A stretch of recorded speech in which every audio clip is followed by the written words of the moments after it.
ಬರ್ಕೋತೀರಾ ಆಂಗ್ಲ ಮೈಸೂರು ವಾರ್ಸು ಅಲ್ಲಿ ಇಲ್ಲಾಂದ್ರೂ ಪರವಾಗಿಲ್ಲ ಇಲ್ಲೇ ಲಾಸ್ಟ್ ಬರ್ಕೊಳ್ಳಿ ಇಲ್ಲಾಂದ್ರೆ ಬಿಡಿ ಕೆಲಸ ಮಾಡಿ ನಾನು ಲಾಸ್ಟ್ ಎಲ್ಲ ಇದ್ರಲ್ಲಿ ಬರ್ತೀನಿ ಓಕೆನಾ ಬರ್ಕೊಂಡು ಯಾರ್ಯಾರು ಯಾವ್ಯಾವ ನೀವು ಬರ್ತೀನಿ ನೋಡ್ಸಲಿದೆ ಅದು ಬಿಟ್ಟು ಓಕೆ ನೆಕ್ಸ್ಟ್ ಕಂಟಿನ್ಯೂ ಮಾಡ್ತಾರೆ ಇದು ಕಂಟಿನ್ಯೂ ಮಾಡೋಣ ಇದಕ್ಕೆ ಅಲ್ಲಿನಗರ ಟ್ರೀಟಿ ಸ್ಟಾಪ್ ಮಾಡಿದ್ದಲ್ಲ ಓಕೆ ನೆಕ್ಸ್ಟ್ ನೋಡಿ ಅಲ್ಲಿನಗರ ಒಪ್ಪಂದ ಆಯಿತು ಅಲ್ಲಿನಗರ ಒಪ್ಪಂದ ಆದ ನಂತರ ನಡೀತಕ್ಕಂಥದ್ದು ಏನಾಗುತ್ತೆ ಅಂತ ಹೇಳ್ತೀನಿ ಅಲ್ಲಿನಗರ ಒಪ್ಪಂದ ಆಯಿತು ರಾಬರ್ಟ್ ಕ್ಲೈವ್ ಸುಮ್ಮನೆ ಕೂತ್ಕೊಂಡಿಲ್ಲ ಒಂದು ಡಿಸೈಡ್ ಮಾಡಲ್ಲ ಯಾರು ಸಿರಾಜುದ್ದೌಲನ ವಿರುದ್ಧ ಇದ್ದಾರೆ ಅವರೆಲ್ಲರೂ ಒಂದು ಮೀಟಿಂಗ್ ಕರೆದ ಅವರೆಲ್ಲರೂ ಭಾಗವಹಿಸಿದ್ರು ಯಾರು ಸಿರಾಜುದ್ದೌಲನ ವಿರುದ್ಧ ಇದ್ರು ಒಂದಿಷ್ಟು ಹೇಳ್ತೀನಿ ಬರ್ಕೋತಾವೆ those who are sided with Robert Clive Robert ಕ್ಲೈವ್ನ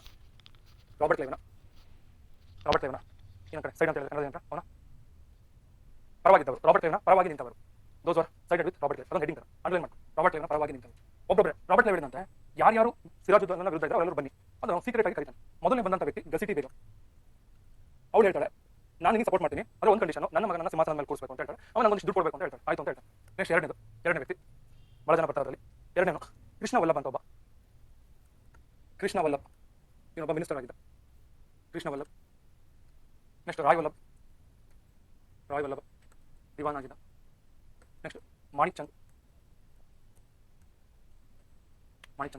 ಇವನೊಬ್ಬ ವ್ಯಾಪಾರಿ ಟ್ರೇಡರ್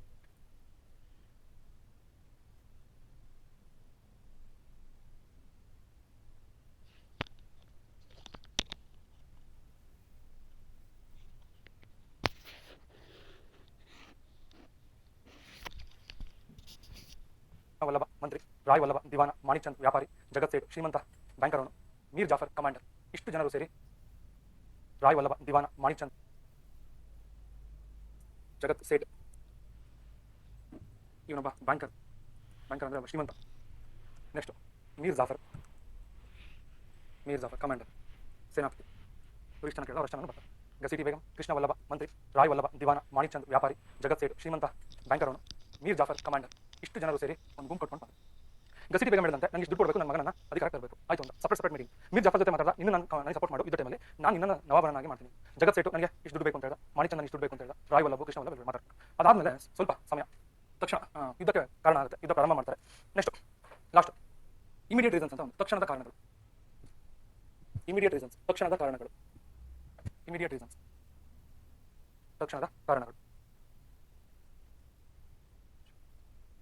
ಮೊದಲನೇ ಪಾಯಿಂಟ್ ನೋಡಿ ಇಮಿಡಿಯೇಟ್ ತಕ್ಷಣದ ಕಾರಣಗಳು ಮೊದಲನೇದು ಸಿರಾಜುದ್ದೌಲಾ ಏನು ಅಲಿನಗರದ ಒಪ್ಪಂದದ ಪ್ರಕಾರ ಕಾಂಪನ್ಸೇಷನ್ ಕೊಡಬೇಕು ಅಂತ ಇತ್ತು ಇನ್ನು ಕಾಂಪನ್ಸೇಷನ್ ಅನ್ನು ಕೊಡಲಿಲ್ಲ Siraj did not pay the compensation Sirajuddaulah ಯುದ್ಧ ನಷ್ಟ ಪರಿಹಾರವನ್ನು ಕೊಡಲಿಲ್ಲ ಎರಡನೇದು ಸಿರಾಜುದ್ದೌಲಾ ಫ್ರೆಂಚರ ಸಹಾಯವನ್ನು ಪಡಿತಾ ಇದ್ದಾನೆ ಅಂತ ಇವರಿಗೆ ಗೊತ್ತಾಯಿತು ಅಥವಾ ಫ್ರೆಂಚರ ಜೊತೆ ಒಪ್ಪಂದ ಮಾಡ್ಕೋತಾ ಇದ್ದಾನೆ ಅಂತ ಗೊತ್ತಾಯಿತು Siraj made alliance with French Sirajuddaulah ಫ್ರೆಂಚರ ಜೊತೆ ಒಪ್ಪಂದ ಮಾಡಿಕೊಂಡು ಎರಡನೆಯ ಕಾರಣ ಇದಾಯಿತು 1757 ಜೂನ್ 23ನೇ ತಾರೀಕು ಒಂದು ಬಂಗಾಳದಲ್ಲಿ ಅತ್ಯಂತ ದೊಡ್ಡ ಯುದ್ಧ ನಡೆಯುತ್ತೆ ಇಷ್ಟು ಬರ್ಕೊಳ್ಳಿ ಬ್ಯಾಟಲ್ ಆಫ್ ಪ್ಲಾಸಿ ಒಂದ್ಸತಿ ಕ್ವಶನ್ ಕೇಳಿದ್ದಾರೆ ಪ್ಲಾಸಿ ಅಂತಕ್ಕಂಥ ಸ್ಥಳ ಎಲ್ಲಿದೆ ಅಂತ ಅದು ಬಂಗಾಲ್ನ ಭಾಗೀರಥಿ ಅಂತಕ್ಕಂಥ ನದಿಯ ದಡದಲ್ಲಿದೆ ಬ್ಯಾಂಕ್ಸ್ ಆಫ್ ರಿವರ್ ಭಾಗೀರಥಿ ಬೆಂಗಾಲ್ನ ಭಾಗೀರಥಿ ನದಿಯ ದಡದ ಮೇಲೆ ಒಂದು ಕಡೆ ರಾಬರ್ಟ್ ಕ್ಲೈವ್ ಅದರ ಅಪೋಸಿಟ್ ಸಿರಾಜ್ ಉದ್ದೌಲಾ ಇಲ್ಲಿ ಸಣ್ಣ ಘಟನೆ ಹೇಳ್ತೀನಿ ಕೇಳಿಸಿ ಅವತ್ತಿನ ದಿವಸ 1757 ಜೂನ್ 23 ಭಾರತದ ಇತಿಹಾಸದಲ್ಲಿ ಒಂದು ಇಂಪಾರ್ಟೆಂಟ್ ಆಗಿರ್ತಕ್ಕಂಥ ದಿವಸ ಏಕಪ್ಪ ಅಂತ ಹೇಳಿದ್ರೆ ಬಂಗಾಳದ ನವಾಬನಾದ ಸಿರಾಜುದ್ದೌಲಾ ತನ್ನ ರಕ್ಷಣೆಗಾಗಿ ಅಷ್ಟೇ ಅಲ್ಲದೆ ಬಂಗಾಳದ ರಕ್ಷಣೆಗಾಗಿ ರಾಬರ್ಟ್ ಕ್ಲೈವ್ ವಿರುದ್ಧ ಯುದ್ಧ ಮಾಡಿದ ಇವನ ಹತ್ರ 17,000 ಜನ ಸೈನಿಕರಿದ್ದಂತೆ ಅಂತ ಹೇಳ್ತಾರೆ ಇತಿಹಾಸ ಇವನ ಹತ್ರ ಸುಮಾರು 354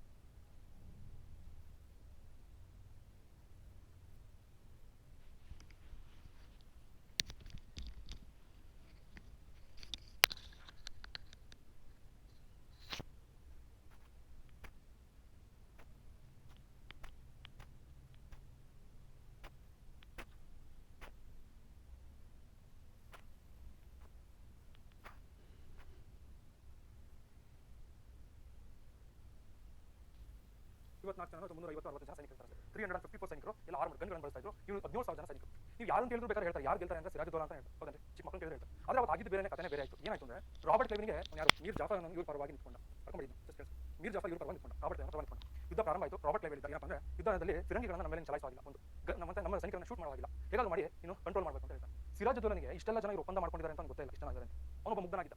ಈ ಮೀರ್ ಜಾಫರ್ ನಂಬಿಕೊಂಡು ತನ್ನ ಸೈನ್ಯ ಜವಾಬ್ದಾರಿ ಅವನಿಗೆ ಕೊಟ್ಟ. ಯುದ್ಧ ಪ್ರಾರಂಭ ಆಯಿತು, ಬೆಳಿಗ್ಗೆ ಟೈಮು. ಯುದ್ಧ ಪ್ರಾರಂಭ ಆದರೆ ಸ್ವಲ್ಪ ಸಮಯದಲ್ಲಿ ಮೀರ್ ಜಾಫರ್ ಹೇಳ್ತಾನೆ ಸೈನಿಕರಿಗೆ ಯಾವುದೇ ಕಾರಣಕ್ಕೂ ಬ್ರಿಟಿಷ್ ಅಟ್ಯಾಕ್ ಮಾಡಬೇಡಿ. ಸೈನಿಕರಿಗೆ ಏನು ಮಾಡಬೇಕು ಅಂತ ಗೊತ್ತಾಗಲ್ಲ. ಕೊನೆಗೆ ಬ್ರಿಟಿಷ್ ಸೈನಿಕರು ಬರೀ 350 ಜನ ಇರ್ತಾರೆ, ಶೂಟ್ ಮಾಡಕ್ಕೆ ಶುರು ಮಾಡಿದ್ರೆ ಸಿರಾಜನ ಸೈನಿಕರು ನಿರ್ದಯವಾಗಿ ಪ್ರಾಣ ಬಿಟ್ಟು ಹೋಗ್ತಾರೆ ಯುದ್ಧದಲ್ಲಿ. ಕೊನೆ ಸಿರಾಜುದ್ದೌಲನಿಗೆ ಏನಾಯ್ತು ಅಂತ ಆಮೇಲೆ ಮಧ್ಯದಲ್ಲಿ ಗೊತ್ತಾಯಿತು, ಈ ಮೀರ್ ಜಾಫರ್ ಬೆನ್ನಿ ಚೂರಿ ಹಾಕದ ಅಂತ ವಿಶ್ವಾಸಘಾತ ಮಾಡ್ದ. ಅಷ್ಟೊತ್ತಿಗೆ ಸಮಯ ಟೈಮ್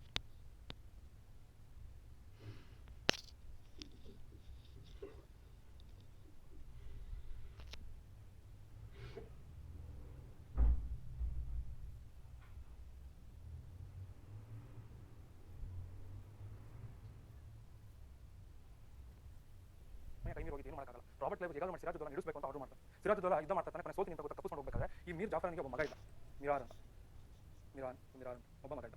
ಅವನು ಮೀರ್ ಜಾಫರ್ ತಪ್ಪಿಸ್ಕೊಂಡು ಹೋಗ್ತಿರೋದನ್ನ ನೋಡೋ ಕಲ್ಕತ್ತಕ್ಕೆ ತಕ್ಷಣ ತನ್ನ ಸೈನಿಕರನ್ನು ಕರ್ಕೊಂಡು ಹೋಗಿ ಮೀರ್ ಜಾಫರ್ನ ಅಲ್ಲಿ ಶಿರಚ್ಛೇದನ ಮಾಡಿ ಅವನನ್ನು ಕೊಲೆ ಮಾಡ್ತಾನೆ. ಮೀರ್ ಜಾಫರ್ನ ಮಗ ಅವನ ಶಿರ ಅಂದ್ರೆ ಅವನ ಕೊಲೆ ಆಯಿತು ಅಂತ ರಾಬರ್ಟ್ ಕ್ಲೈವ್ಗೆ ಗೊತ್ತಾಯಿತು. ಹಾಗೆ ಈ ಸಿರಾಜುದ್ದೌಲನನ್ನು ಸೋಲಿಸಿದ್ರು, ಮೋಸದಿಂದ ಕೊಂದು ಬಹಳ ದೊಡ್ಡ ಸೆಲೆಬ್ರೇಷನ್ ಮಾಡ್ತಾರೆ. ಅವಾಗ ರಾಬರ್ಟ್ ಕ್ಲೈವ್ ಒಂದು ಹ್ಯಾಬಿಟ್ ಇರುತ್ತೆ, ಡೈರಿ ಬರೀತಿರ್ತಾನೆ ಪ್ರತಿದಿನ, ಈ ಥರ ಆಯಿತು ಅಂತ ಡೈರಿ ಬರೀತಿರ್ತಾನೆ. ಅವತ್ತಿನ ಡೈರಿ ಬರೀತಾನೆ. ಡೈರಿ ಏನಂತ ಬರೀತಾನೆ ಅಂತಂದ್ರೆ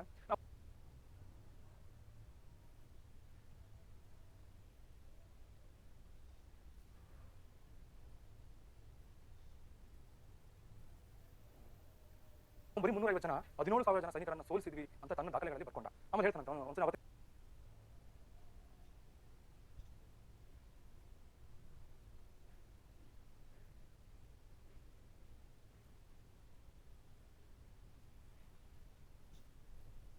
ಅವತ್ತಿನ ದಿನ ಬೆಂಗಾಲ್ನಲ್ಲಿ ಒಂದು ಮಾರ್ಚ್ ಮಾಡ್ತಾನೆ ಕಲ್ಕತ್ತಾ ಸಿಟಿಲಿ, ಅಂದ್ರೆ ರಸ್ತೆಯಲ್ಲಿ ವಿಜಯೋತ್ಸವ ಅಂತಾರೆ, ಅದನ್ನ ಮಾಡ್ತಾನೆ.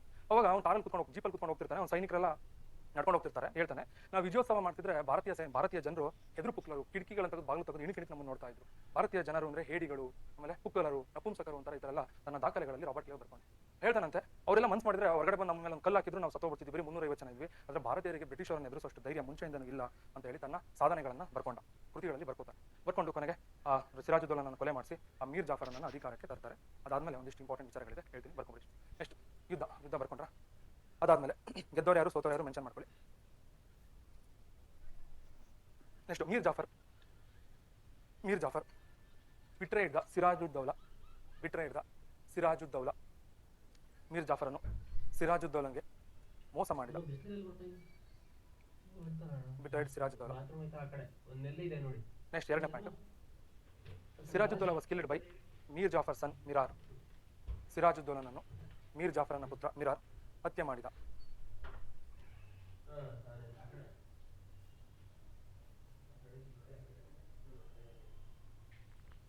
ನೆಕ್ಸ್ಟ್ ಇಬ್ರು ಸಿರಾಜುದ್ದೌಲ ಕಡೆನೂ ಹೋರಾಟ ಮಾಡಿದ್ರು, ಅವ್ರ ಹೆಸರು ಹೇಳ್ತೀನಿ.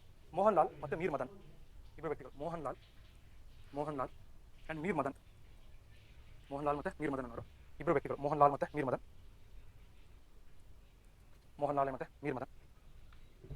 ಇವರಿಬ್ಬರು ಸಿರಾಜನ ಸೈನಿಕರು. ಇಂಗ್ಲಿಷ್ ಹೇಳ್ತೀನಿ, ಸಿರಾಜನ ಸೈನಿಕರು ವೀರಾವೇಶದಿಂದ ಹೋರಾಡಿ, ಮೋಹನ್ ಲಾಲ್ ಮತ್ತು ಮೀರ್ ಮದನ್ ಸಿರಾಜನ ಸೈನಿಕರು ವೀರಾವೇಶದಿಂದ ಹೋರಾಡಿ ಸಾವನ್ನಪ್ಪಿದರು. ನೀವು ಬರ್ಕೊಳ್ಳಿ. Mohan Lal, Mir Madan were soldiers of Siraj. They fought with bravery. But they were killed.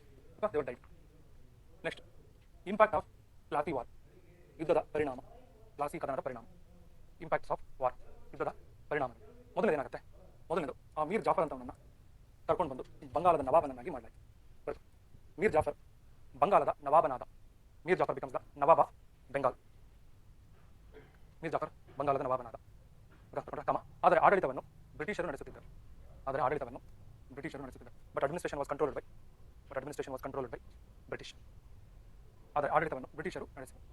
Next ಎರಡನೇ ಪಾಯಿಂಟ್, ಅಧಿಕಾರ ಬರ್ತಿದ್ದಾಗ ಬ್ರಿಟಿಷ್ಗೆ ಏನಾದ್ರು ಕೊಡಬೇಕಲ್ಲ ಉಡುಗೊರೆಯಾಗಿ. ಏನನ್ನು ಕೊಡ್ತಾನೆ ಉಡುಗೊರೆಯಾಗಿ ಅಂದರೆ 24 ಪರಗಣ ಅಂತ ಒಂದು ಡಿಸ್ಟ್ರಿಕ್ಟ್ ಬರುತ್ತೆ, ಹೇಳಿದ ಅಂತ ಒಂದು ಬಂಗಾಳದ ಒಂದು ಡಿಸ್ಟ್ರಿಕ್ಟ್ ಬರುತ್ತೆ, 24 ಪರಗಣ. ಆ ಡಿಸ್ಟ್ರಿಕ್ಟನ್ನು, ಆ ಭಾಗವನ್ನು ಬ್ರಿಟಿಷರಿಗೆ ಬಿಟ್ಟುಕೊಟ್ಟು. ಎರಡನೇ point, Mir Jafar gave zamindari rights of 24 Pargana. Mir Jafar gave zamindari rights of 24 Pargana. ಕನ್ನಡದಲ್ಲಿ ಮೀರ್ ಜಾಫರ್ನು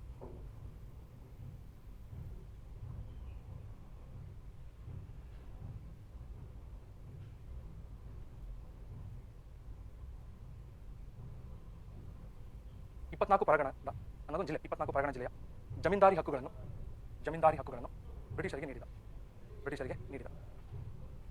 ನೆಕ್ಸ್ಟ್ ಅದಾದಮೇಲೆ ಇನ್ನೊಂದು ಇಂಪಾರ್ಟೆಂಟ್ ಪಾಯಿಂಟ್, ಬಂಗಾಲ, ಬಿಹಾರ, ಒರಿಸ್ಸಾ ಅಂದರೆ ಅವತ್ತಿನ ಕಾಲದಲ್ಲಿ ಬೆಂಗಾಲ್ ಅಂದರೆ 3 ಭಾಗಗಳು, ಬೆಂಗಾಲ್, ಬಿಹಾರ್ ಆ್ಯಂಡ್ ಆಲ್ಸೋ ಒರಿಸ್ಸಾ. ಇದರಲ್ಲಿ ಬ್ರಿಟಿಷರಿಗೆ ಉಚಿತವಾಗಿ ವ್ಯಾಪಾರ ಮಾಡೋಕ್ಕೆ ಅವಕಾಶ ಮಾಡಿಕೊಟ್ರು, ಫ್ರೀ ಟ್ರೇಡ್ ಫೆಸಿಲಿಟಿಯನ್ನು ಕೊಟ್ಟು. ಮೂರನೇ third point, British got permission ಅಥವಾ permission for free trade in Bengal, Bihar and Orissa. ಬ್ರಿಟಿಷರು ಬಂಗಾಲ, ಬಿಹಾರ ಮತ್ತು ಒರಿಸ್ಸಾದಲ್ಲಿ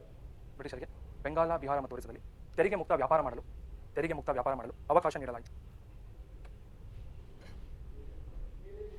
ಓಕೆ, ನೋಟ್ ಅನ್ನೋದು ಹೇಳಿ ಸರ್ ಲಾಸ್ಟ್, ಇದು important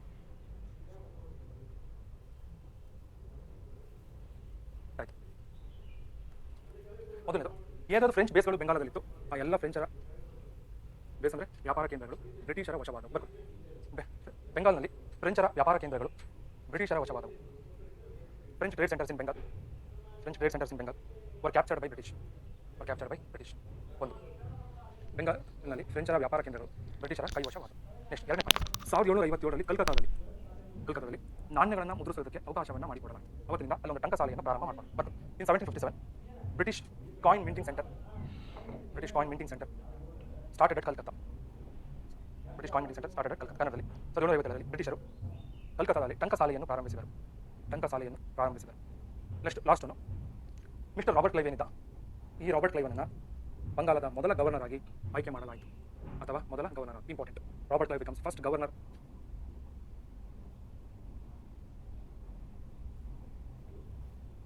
not governor general, not viceroy, ಬರೀ ಗವರ್ನರ್. ರಾಬರ್ಟ್ ಕ್ಲೈವ್ ಬಂಗಾಲದ ಮೊದಲ ಗವರ್ನರ್ ಆದ. ಇಂಪಾರ್ಟೆಂಟ್.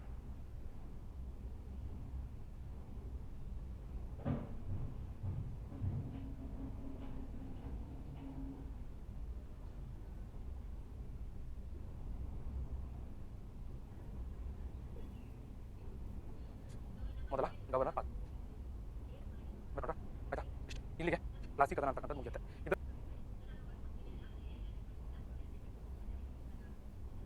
ಇದರಲ್ಲಿ ಕಂಪ್ಲೀಟ್ ಇನ್ಫಾರ್ಮೇಷನ್ ಇದೆ, ಮತ್ತು ಯಾವುದೇ ರಿಸೋರ್ಸ್ ಬುಕ್ಸ್ ರೆಫರ್ ಮಾಡಬೇಕಾಗಿಲ್ಲ. ಇಷ್ಟು ನೀಟಾಗಿ ಓದ್ಕೊಂಡ್ರೆ ಅದನ್ನು ಏನೇ ಕ್ವಶನ್ಸ್ ಕೇಳಿದ್ರೆ ಆನ್ಸರ್ ಮಾಡಬಹುದು. ಓಕೆ, ಅದನ್ನು ಬಿಟ್ಟು ಕೇಳೋಂಥದ್ದು ಏನು ಮಿಸ್ ಆಗಂತ ಪಾಯಿಂಟ್ಸ್ ಯಾವುದಿಲ್ಲ, ಆಲ್ಮೋಸ್ಟ್ ಓದ್ಕೊಂಡ್ರೆ ಸಾಕು. ನೆಕ್ಸ್ಟ್ ಇದಾದ ನಂತರ ಸಮಯ ಬದಲಾಯಿತು. ಮೀರ್ ಜಾಫರ್ ಅಧಿಕಾರ ಮಾಡ್ತಿದ್ದ. ಅವನ ಅಧಿಕಾರ ನಡೆಸ್ತಾ ಇದ್ದ, ಆದರೆ ಬ್ರಿಟಿಷರ ಮೇಲೆ ಸಿಕ್ಕಾಪಟ್ಟೆ ಪ್ರೆಷರ್ ಮಾಡಿದ್ರು. ನೋಡಿ, ಅಧಿಕಾರ ಬರ್ತಿದ್ದಂಗೆ 24 ಪರಗಣ ಅಂತ ಜಿಲ್ಲೆನ ಬರ್ಬಿಟ್ಟು ಕರೆಕ್ಟ್ ಅಂದ್ರೆ ಒಂದು, ಬೆಂಗಾಲ್, ಬಿಹಾರ್, ಒರಿಸ್ಸಾದಲ್ಲಿ ತೆರಿಗೆ ಮುಕ್ತ ವ್ಯಾಪಾರ ಮಾಡಿ ಪರ್ಮಿಷನ್ ಮಾಡ್ಕೊಂಡರು. ಅಷ್ಟೇ ಅಲ್ಲದೆ ಬ್ರಿಟಿಷರಿಗೆ ಲಂಚ ಕೊಡು ಅಂತ ಕೇಳಿದ್ರು ಮೀರ್ ಜಾಫರ್. ಇದು ಬದಿದ್ದೆಲ್ಲ ಅರಮನೆಯಲ್ಲಿರ್ತಕ್ಕಂಥ ಬೆಳ್ಳಿ ಸಾಮಾನುಗಳನ್ನ ಹರಾಜಾಗಿಸಿ ಲಂಚ ಕೊಟ್ಟ. ಇಂಥ ಕೆಟ್ಟ ಪರಿಸ್ಥಿತಿ ಅವನಿಗೆ ಬಂತು. ಕೊನೆಗೆ ಏನಾಗುತ್ತೆ, ಅಷ್ಟೊತ್ತಿಗೆ ನಾನು ನಿಮ್ಗೆ ಹೇಳಿದೆ 1759ರಲ್ಲಿ ಒಂದು ಯುದ್ಧ ನಡೀತು ಬಂಗಾಲದಲ್ಲಿ, ಬಿದಿರಾ ಕದನ ಅಥವಾ ಹೂಗ್ಲಿ ಕದನ ಅಂತ. ಇಬ್ಬರು ಯುದ್ಧ ಮಾಡಿದ್ರು.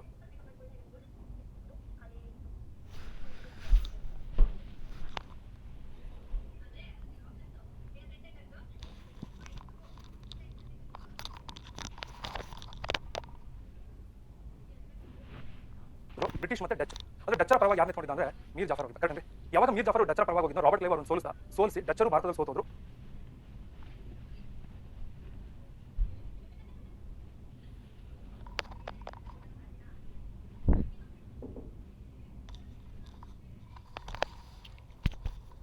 ಕರೆಕ್ಟಾ? ಒಂದು, ಅದಾದ ಮೇಲೆ ಮೀರ್ ಜಾಫರನ್ನ ಅಧಿಕಾರದಿಂದ ಕೆಳಗಿಳಿಸಿ ಮತ್ತೊಬ್ಬರನ್ನು ಅಧಿಕಾರಕ್ಕೆ ತರ್ತಾರೆ.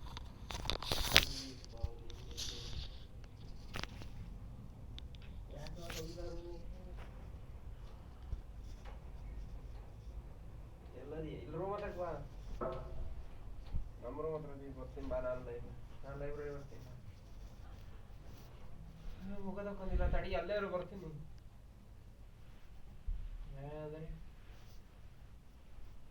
ಎಲ್ಲಿದೆ ಹೇಳ ಕರೆಕ್ಟಾಗಿ? ಅಲ್ಲೇ ಬಂದೆ, ಒಂದು 5 ನಿಮಿಷ. ಈ ಘಟನೆ ನೆಕ್ಸ್ಟ್ ಕಾರಣವೇ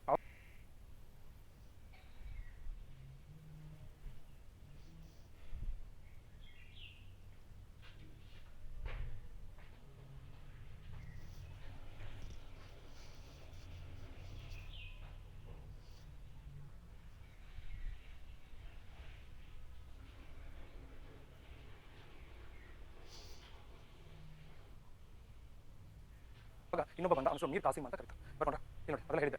ಹಾಗಾದ್ರೆ ಯಾವ ಯುದ್ಧದ ನಂತರ ಭಾರತದಲ್ಲಿ ಡಚ್ಚರ ಅವನತಿ ಆಯಿತು? ಯಾವುದು? ಡಚ್. ಭಾರತದಲ್ಲಿ ಯಾವ ಯುದ್ಧದ ನಂತರ ಡಚ್ಚರ ಅವನತಿ ಆಯಿತು? ಹೂಗ್ಲಿ ಕದನ ಅಥವಾ ಬಿದಿರಾ ಕದನ? ಸರಿ, ಮಾತಾಡ್ರಿ. ಊಟ ಜಾಸ್ತಿ ಮಾಡಿದ್ರಾ ಅಥವಾ ಮೆಡಿಟೇಷನ್ ಮಾಡ್ತೀರಾ?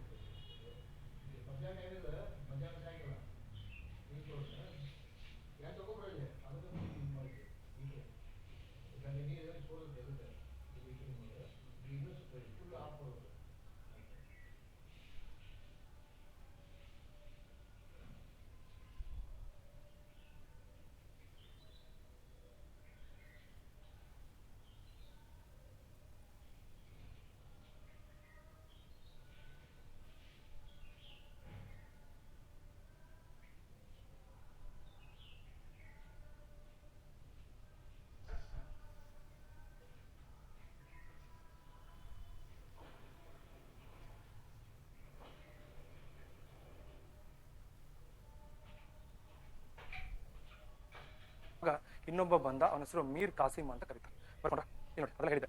ಹಾಗಾದ್ರೆ ಯಾವ ಯುದ್ಧದ ನಂತರ ಭಾರತದಲ್ಲಿ ಡಚ್ ಅವನತಿ ಆಯ್ತು ಅಂದ್ರೆ ಯಾವುದು? ಡಚ್ ಡಚ್ ಭಾರತದಲ್ಲಿ ಯಾವ ಯುದ್ಧದ ನಂತರ ಡಚ್ ಅವನತಿ ಆಯ್ತು?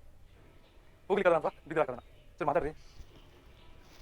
ಊಟ ಜಾಸ್ತಿ ಮಾಡಿದ್ರಾ ಅಥವಾ ಮೆಡಿಟೇಷನ್ ಮಾಡ್ತೀರಾ? ಓಕೆ ಓಕೆ ಮಾತಾಡ್ತೀರಿ, ನೀವು ಮಾತಾಡ್ತಿರ್ತೀನಿ, ಇಲ್ಲಾಂದ್ರೆ ಕೂತು ಮೆಡಿಟೇಷನ್ ಕೊಡ್ತೀರಾ.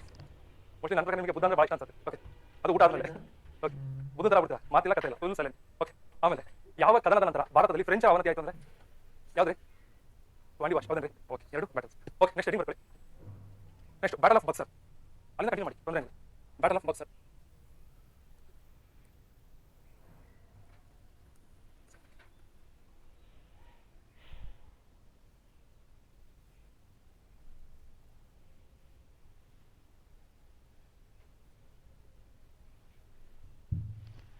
ಬರ್ಕೊಂಡ್ರ heading battle of Buxar 1764 October 23. ಇದು ಹೆಡಿಂಗು. ಇದಾದ್ಮೇಲೆ ಸುದೀರ್ಘವಾಗಿ ಹೋಗುತ್ತೆ ಕಾನ್ಸೆಪ್ಟ್. ನೋಡೋಣ. ಮೊದಲನೇದು ಬ್ಯಾಕ್ಗ್ರೌಂಡ್ ಹೇಳ್ತೀನಿ, ಯಾಕೆ ಬಂತು ಬ್ಯಾಕ್ಗ್ರೌಂಡ್ ಮಾತಾಡಿ. ಮೊದಲನೇದು ಕೇಳಿಸ್ಕೊಳ್ಳಿ. ರಾಬರ್ಟ್ ಕ್ಲೈವ್ 1760ರಲ್ಲಿ ಅನ್ಸುತ್ತೆ, 1760 ಅವನು ಇಂಗ್ಲೆಂಡ್ಗೆ ವಾಪಸ್ ಹೋದ, ರಿಟರ್ನ್ ಅಂತ ವಾಪಸ್ ಹೋದ. ಯಾಕಂದ್ರೆ ಸಿಕ್ಕಾಪಟ್ಟೆ ದುಡ್ಡು ಮಾಡಿದ್ದ, ಆ ದುಡ್ಡು ಏನಾದ್ರು ಇನ್ವೆಸ್ಟ್ ಮಾಡಬೇಕಾಗಿತ್ತು. ಆಗ ವಾಪಸ್ ಹೋಗ್ತಾನೆ ರಾಬರ್ಟ್ ಕ್ಲೈವ್. ತಮಾಷೆ ನಿಜವಾಗಿ ಸಿಕ್ಕಾಪಟ್ಟೆ ದುಡ್ಡು ಮಾಡಿದ್ದಾನೆ. ಕ್ಲಾಸಿಕ್ ಕನ್ನಡದಲ್ಲಿ ಸಿಕ್ಕಾಪಟ್ಟೆ ದುಡ್ಡು ಆಗುತ್ತೆ. ಮೀರ್ ಜಾಫರ್ ಸಿಕ್ಕಾಪಟ್ಟೆ ಲಂಚ ತಗೋತಾನೆ, ಲಕ್ಷಕ್ಕೆ 25-30 ಲಕ್ಷ ಅವತ್ತಿನ ಕಾಲಕ್ಕೆ. 1752ರಲ್ಲಿ 30 ಲಕ್ಷ ಅಂದ್ರೆ ಇವತ್ತು 3000 ಕ್ರೋಸ್ ಈಕ್ವಲ್. ಓಕೆ ಅಷ್ಟು ಅಮೌಂಟ್ ಅನ್ನು ಕಿತ್ಕೊಂಡು ಅಷ್ಟೆಲ್ಲ ಆದಮೇಲೆ ಆ ದುಡ್ಡು ಏನಾದ್ರು ಇನ್ವೆಸ್ಟ್ ಮಾಡಬೇಕಾಗಿತ್ತು, ವಾಪಸ್ ಹೋದ. ಇಲ್ಲಿಗೆ ಇಂಗ್ಲೆಂಡ್ ಹೋಗ್ಬಿಟ್ಟು ಅಲ್ಲೊಂದು ಐಲ್ಯಾಂಡ್ ಖರೀದಿ ಮಾಡ್ತಾನೆ. ಇವನು ಬ್ಯಾಕ್ಗ್ರೌಂಡ್ ಕೇಳಿದ್ರೆ ನೀವು ಆಶ್ಚರ್ಯ ಪಡ್ತೀರಾ. ಅವನು ಅಲ್ಲಿಂದ ಇಂಗ್ಲೆಂಡಿಂದ ಬಂದಾಗ ಅವನಿಗೆ ಸ್ವಂತ ಮನೆ ಇರಲಿಲ್ಲ ಇಂಗ್ಲೆಂಡಲ್ಲಿ. ಓಕೆ ಒಂದು ಸಣ್ಣ ಮನೆ, ಅಷ್ಟು ಬಡತನ. ಒಬ್ಬ ಕ್ಲರ್ಕ್ ಆಗಿ ಬಂದಿದ್ದ, ತುಂಬ ಬುದ್ಧಿವಂತ, ತಲೆ ಭಾಳ ಯೂಸ್ ಮಾಡ್ತಿದ್ದ. ಓಕೆ ಕೊನೆಗೆ ಏನು ಮಾಡ್ದ, ಹೋಗೋಷ್ಟಕ್ಕೆ ಗವರ್ನರ್ ಆಗಿದ್ದ, ಸಿಕ್ಕಾಪಟ್ಟೆ ದುಡ್ಡು ಮಾಡ್ಕೊಂಡ, ವಾಪಸ್ ಹೋಗಿ ಐಲ್ಯಾಂಡ್ ಖರೀದಿ ಮಾಡ್ತಾ. ಐಲ್ಯಾಂಡ್ಗೆ ಹೆಸರು ಪ್ಲಾಸಿ ಅಂತ ಇಟ್ಟು, ಅವ್ನಿಗೆ ಪ್ಲಾಸಿ ಅಂದ್ರೆ ಇಷ್ಟ ಅವನಿಗೆ. ಓಕೆ ಓಕೆ ಐಲ್ಯಾಂಡ್ಗೆ ಹೆಸರು ಪ್ಲಾಸಿ ಅಂತ ಇಟ್ಟ. ಈ ಥರ ಒಬ್ಬ ವ್ಯಕ್ತಿ ಅವ್ನು ಮತ್ತೆ ಹೋದವನು, ಮತ್ತೆ ಬರ್ತಾನೆ, ಸದ್ಯಕ್ಕೆ ಹೋಗಿದ್ದಾನೆ. ಆಗ ಅವನು ಬದಲು ಇನ್ನೊಬ್ಬ ಅಧಿಕಾರಿ ಬಂದ, ವ್ಯಾನ್ಸಿಟಾರ್ಟ್ ಅಂತ ಹೆಸರು, ಅವನು ಗವರ್ನರ್ ಆಗ್ತಾನೆ. ಕೇಳಿಸ್ಕೊಳ್ಳಿ. ಆಗ 1759 ಆದ ನಂತರ ಅಷ್ಟೊಂದು ಇದಾಗಿರುತ್ತೆ. ರಾಬರ್ಟ್ ಕ್ಲೈವ್ ಡಚ್ ಅನ್ನು ಸೋಲಿಸಿರ್ತಾನೆ. ಅದಕ್ಕೆ ಸಪೋರ್ಟ್ ಮಾಡಿರೋನು ಮೀರ್ ಜಾಫರ್. ಸೊ ಈ ಮೀರ್ ಜಾಫರ್ನನ್ನ ಈ ವ್ಯಾನ್ಸಿಟಾರ್ಟ್ ಅಧಿಕಾರದಿಂದ ತೆಗೆದು ಮೀರ್ ಕಾಸಿಮನನ್ನ ಅಧಿಕಾರಕ್ಕೆ ತಗೊಂಡ್ಬರ್ತಾನೆ. ಮೀರ್ ಕಾಸಿಮ್ ಅವನು ಬಂಗಾಳದ ನವಾಬನ ಆಗ್ತಾನೆ. ಇದು ಸಣ್ಣ ಒಂದು ಬ್ಯಾಕ್ಗ್ರೌಂಡ್. ಇದರ ಬಕ್ಸರ್ ಆಗೋಕ್ಕಿಂತ ಮುಂಚೆ ಇದನ್ನು ಓದ್ಕೊಂಡ್ರೆ ಯಾಕೆ ಬಂದು ಅಂತ ಗೊತ್ತಾಗುತ್ತೆ. Robert Clive return to England 1760. In 1760 Robert Clive return to England. 1760ರಲ್ಲಿ ರಾಬರ್ಟ್ ಕ್ಲೈವ್ ಇಂಗ್ಲೆಂಡ್ಗೆ ಹಿಂತಿರುಗಿದ. ಅದಾದಮೇಲೆ ವ್ಯಾನ್ಸಿಟಾರ್ಟ್ ಅಂತಕ್ಕಂಥ ವ್ಯಕ್ತಿ, Vansittart becomes the governor of Bengal. Vansittart ಎಂಬುವನು ಬಂಗಾಳದ ಗವರ್ನರ್ ಆದ. ವ್ಯಾನ್ಸಿಟಾರ್ಟ್ ಬಂಗಾಳದ ಗವರ್ನರ್ ಆದ. Next he replaced Mir Jafar with Mir Qasim. ಇವನು ಮೀರ್ ಜಾಫರ್ನನ್ನು ಅಧಿಕಾರದಿಂದ ತೆಗೆದು ಮೀರ್ ಕಾಸಿಮ್ನನ್ನು ಅಧಿಕಾರಕ್ಕೆ ತಂದನು. ಕಾರಣ ನಿಮಗೆ ಗೊತ್ತು, ಮೀರ್ ಜಾಫರ್ನನ್ನು ಅಧಿಕಾರದಿಂದ ತಂದು ಮೀರ್ ಕಾಸಿಮ್ನನ್ನು ಅಧಿಕಾರಕ್ಕೆ ತಂದನು. he replaced Mir Jafar with Mir Qasim. Next Mir Qasim ಬಗ್ಗೆ ಒಂದು 2 ಪಾಯಿಂಟ್ಸ್ ಹೇಳಬೇಕು. ಈ ಮೀರ್ ಜಾಫರ್ನಿಗೆ ಅಳಿಯನೇ ಮೀರ್ ಕಾಸಿಮ್, ಏನು ಬೇರೆ ಏನಲ್ಲ, ಅವರ ಅಳಿ ಆಗಿದ್ದ, ಸಂಬಂಧಿಕ ಆಗಿದ್ದ.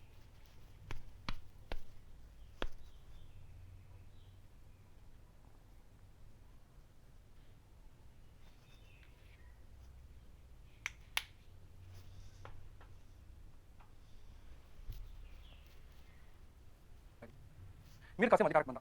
ವ್ಯಾನ್ಸಿಟಾರ್ಟ್ ಕೇಳ್ತಾನೆ, ನೋಡಪ್ಪ ನೀನು ಅಧಿಕಾರ ಕರ್ಕೊಂಡ್ಬಂದಿವಿ, ನಮ್ಗೆ ಏನು ಕೊಡ್ತೀಯ? ಇವನು 3 ಡಿಸ್ಟ್ರಿಕ್ಟ್ ಬಿಟ್ಕೊಡ್ತೀನಿ ಅಂತ ಹೇಳ್ತಾನೆ. 3 ಡಿಸ್ಟ್ರಿಕ್ಟ್. ಬುರ್ದ್ವಾನ್ ಕೇಳಿಸ್ಕೊಳ್ಳಿ, ಬುರ್ದ್ವಾನ್,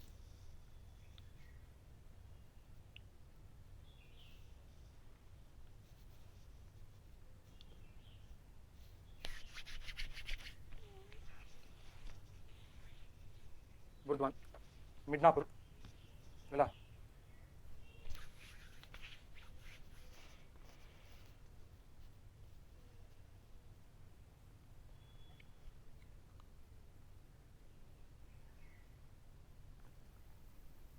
ಪಶ್ಚಿಮ ಬಂಗಾಳದ ಜಿಲ್ಲೆಗಳು ಮತ್ತು ಚಿತ್ತಗಾಂವ್.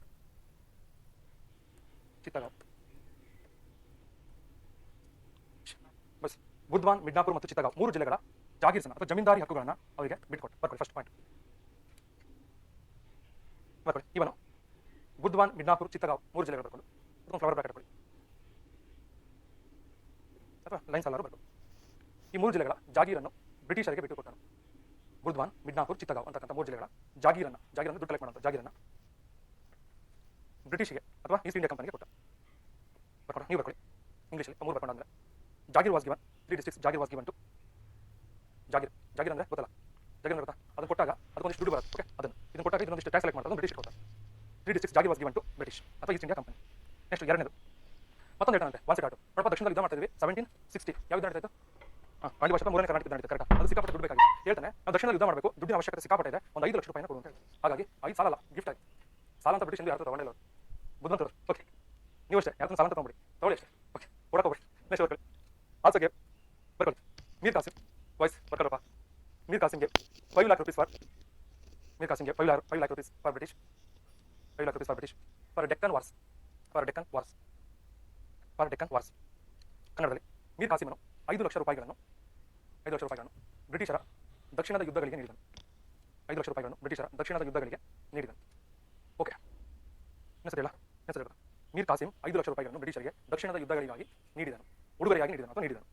ಓಕೆ, ಇಷ್ಟು. ಇದರಿಂದ ಅರ್ಥ ಏನಾಗುತ್ತೆ ಅಂದ್ರೆ ನಾವು ಯಾರ ಜೊತೆ ನಾವು ಫ್ರೆಂಡ್ಶಿಪ್ ಮಾಡ್ಕೋಬೇಕು, ಬಹಳ ಹುಷಾರಾಗಿರಬೇಕು. ಅದಕ್ಕೆ ಕಾನ್ಸಿಕ್ವೆನ್ಸಸ್ ಅಂತ ಇರುತ್ತೆ. ಓಕೆ, ಯಾರ ಜೊತೆ ಮುಂದೆ ಅಗ್ರಿಮೆಂಟ್ಸ್ ಫ್ರೆಂಡ್ಶಿಪ್ ಬಹಳ ಹುಷಾರಾಗಿರಬೇಕು. ಅದು ಕಾನ್ಸಿಕ್ವೆನ್ಸಸ್ ಅಂತ ಇರುತ್ತೆ. ಅವ್ನು ಯಾವತ್ತೇನಾದ್ರೂ ಮೀರ್ ಜಾಫರ್ ನಮಗೆ ಸವಾಸ ಬೇಡ, ಸಿರಾಜುದ್ದೌಲಾ ಜೊತೆ ಇರ್ತೀವಿ ಅಂದ್ರೆ ಪ್ಲಾಸ್ಟಿಕ್ ಆಗ್ತಿರಲಿಲ್ಲ, ಬಕ್ಸ ಆಗ್ತಿರಲಿಲ್ಲ. ಅವ್ರು ಮೀರ್ ಜಾಫರ್ ಹೋಗಿ ಬ್ರಿಟಿಷ್ ಜೊತೆ ಸವಾಸ ಮಾಡಿದ, ಕೊನೆ ಅವನ್ನ ರಿಪ್ಲೇಸ್ ಮಾಡಿ ಕಾಸಿಮ್ನ ತಗೊಂಡ್ರು. ಕಾಸಿಮ್ ಬುದ್ಧಿ ಇತ್ತು, ಅವ್ನಿಗೆ ಖುಷಿ ಇತ್ತು, ಅವ್ನು ಕಳಿಸಿ ನಾನು ತಗೊಂಡ್ತಾರೆ ಅಂತ. ಇವನು ಮೀರ್ ಜಾಫರ್ ಜೊತೆ ನಿಂತ್ಕೊಂಡು ಬ್ರಿಟಿಷ್ ಫೇಸ್ ಮಾಡಿದ್ರೆ ಆಗುತ್ತಿತ್ತು. ಇವನು ಅಧಿಕಾರ ಬೇಕಿತ್ತು, ಇವನ್ನ ದೋಚಿದ್ರು ಬ್ರಿಟಿಷ್. ಒಬ್ಬರಾದ್ಮೇಲೆ ಒಬ್ಬರನ್ನ ಬ್ರಿಟಿಷ್ ಸುಲಿದು ತಿಂತಾರೆ. ಆಗ ಕೊನೆ ಬುದ್ಧಿ ಬರುತ್ತೆ. ಅವಾಗ ಎಲ್ಲರೂ ಮಾತಾಡ್ತಾರೆ ಏನಪ್ಪ ಅಂದ್ರೆ ಸಿರಾಜುದ್ದೌಲಾನೇ ಕರೆಕ್ಟ್ ಇದ್ದ, ನಾವು ಅವ್ರಿಗೆ ಮೋಸ ಮಾಡಿದ್ದಕ್ಕೆ ಸರಿಯಾಗಿ ಆಗಿದೆ ಅಂತ ಅವ್ರಿಗೆ ಗೊತ್ತಾಗುತ್ತೆ. ಓಕೆ, ಇದು ಅದನ್ನೇ ಅಂತ ಕರ್ಮ ಅಂತ ಒಂದು ಗೊತ್ತಾಗುತ್ತೆ.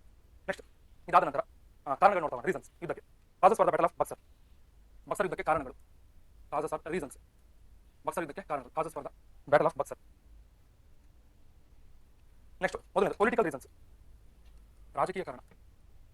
ಪೊಲಿಟಿಕಲ್ ರೀಸನ್ಸ್, ರಾಜಕೀಯ ಕಾರಣಗಳು ನೋಡ್ತಾವೆ. ಏನು ಕಾರಣ ರಾಜಕೀಯ ಕಾರಣ ಕೇಳಿಸ್ಕೊಳ್ಳಿ.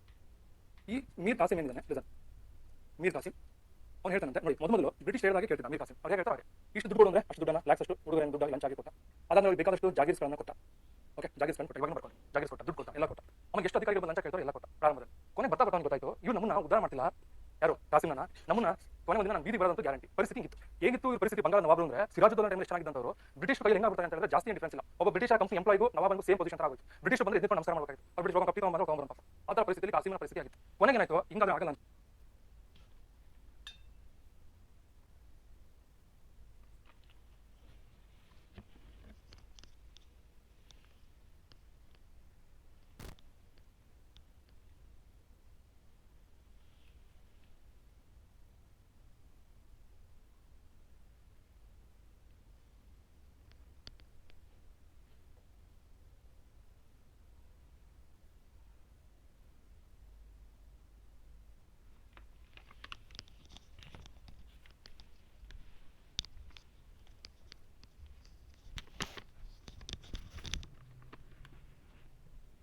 ಆಗಲ್ಲ ಅಂತ ಹೇಳಿ ಅವನೇನು ಮಾಡ್ತಾನೆ, not puppet in hands of British ಅಂತ ಹೇಳಿ, ನಾನು ಬ್ರಿಟಿಷ್ ಕೈಗೊಂಬೆ ಅಂತ ಹೇಳಿ ಸ್ವತಂತ್ರವಾಗಿ ಆಳ್ವಿಕೆ ಮಾಡ್ತೀನಿ ಅಂತ ಅವರಿಗೆ ಎದುರು ವಾದಿಸ್ತಾನೆ. ಸ್ವತಂತ್ರವನ್ನು ಘೋಷಿಸೋಣ ಅಥವಾ ಸ್ವತಂತ್ರವಾಗಿ ಅದಕ್ಕೆ ಪ್ರಯತ್ನ ಪಟ್ಟ. ಆಗ ಬ್ರಿಟಿಷ್ ಗೊತ್ತಾಯ್ತು ಈ ನಮ್ಮ ವಿರುದ್ಧ ತಿರುಗಿದ ನನ್ನ ಗತಿ ಕಾಣಿಸೋದು ಒಳ್ಳೆಯದು ಅಂತ ಅನ್ಕೊಂಡು ಮೊದಲು ಕಾರಣ ಬರ್ಕೊಳ್ಳಿ. ಮೀರ್ ಕಾಸಿಂ ಮೊದಲನೇದು, Mir Qasim was no more a Mir Qasim was no more a puppet. Mir Qasim was no more a puppet. Puppet ಅಂದ್ರೆ ಕೈಗೊಂಬೆ. Puppet in the hands of British. In the hands of British he wants to remain independent. he wants to remain independent. ಕನ್ನಡದಲ್ಲಿ ಇವನು ಬ್ರಿಟಿಷರ ಕೈಗೊಂಬೆಯಾಗಿರಲು ಇಚ್ಛಿಸಲಿಲ್ಲ. ಬ್ರಿಟಿಷರ ಕೈಗೊಂಬೆಯಾಗಿರಲು ಇಚ್ಛಿಸಲಿಲ್ಲ ಹಾಗೂ ಸ್ವತಂತ್ರವಾಗಿರಲು ಬಯಸಿದ. Next ಎರಡನೇದು ಕಾರಣ, ಶಾ ಆಲಂ ಕೇಸ್ ಅಂತ ಕರೀತಾರೆ. ಸೆಕೆಂಡ್ ಶಾ ಆಲಂ ಇಶ್ಯೂ ಅಥವಾ ಕೇಸ್. ಕನ್ನಡದಲ್ಲಿ ಎರಡನೇ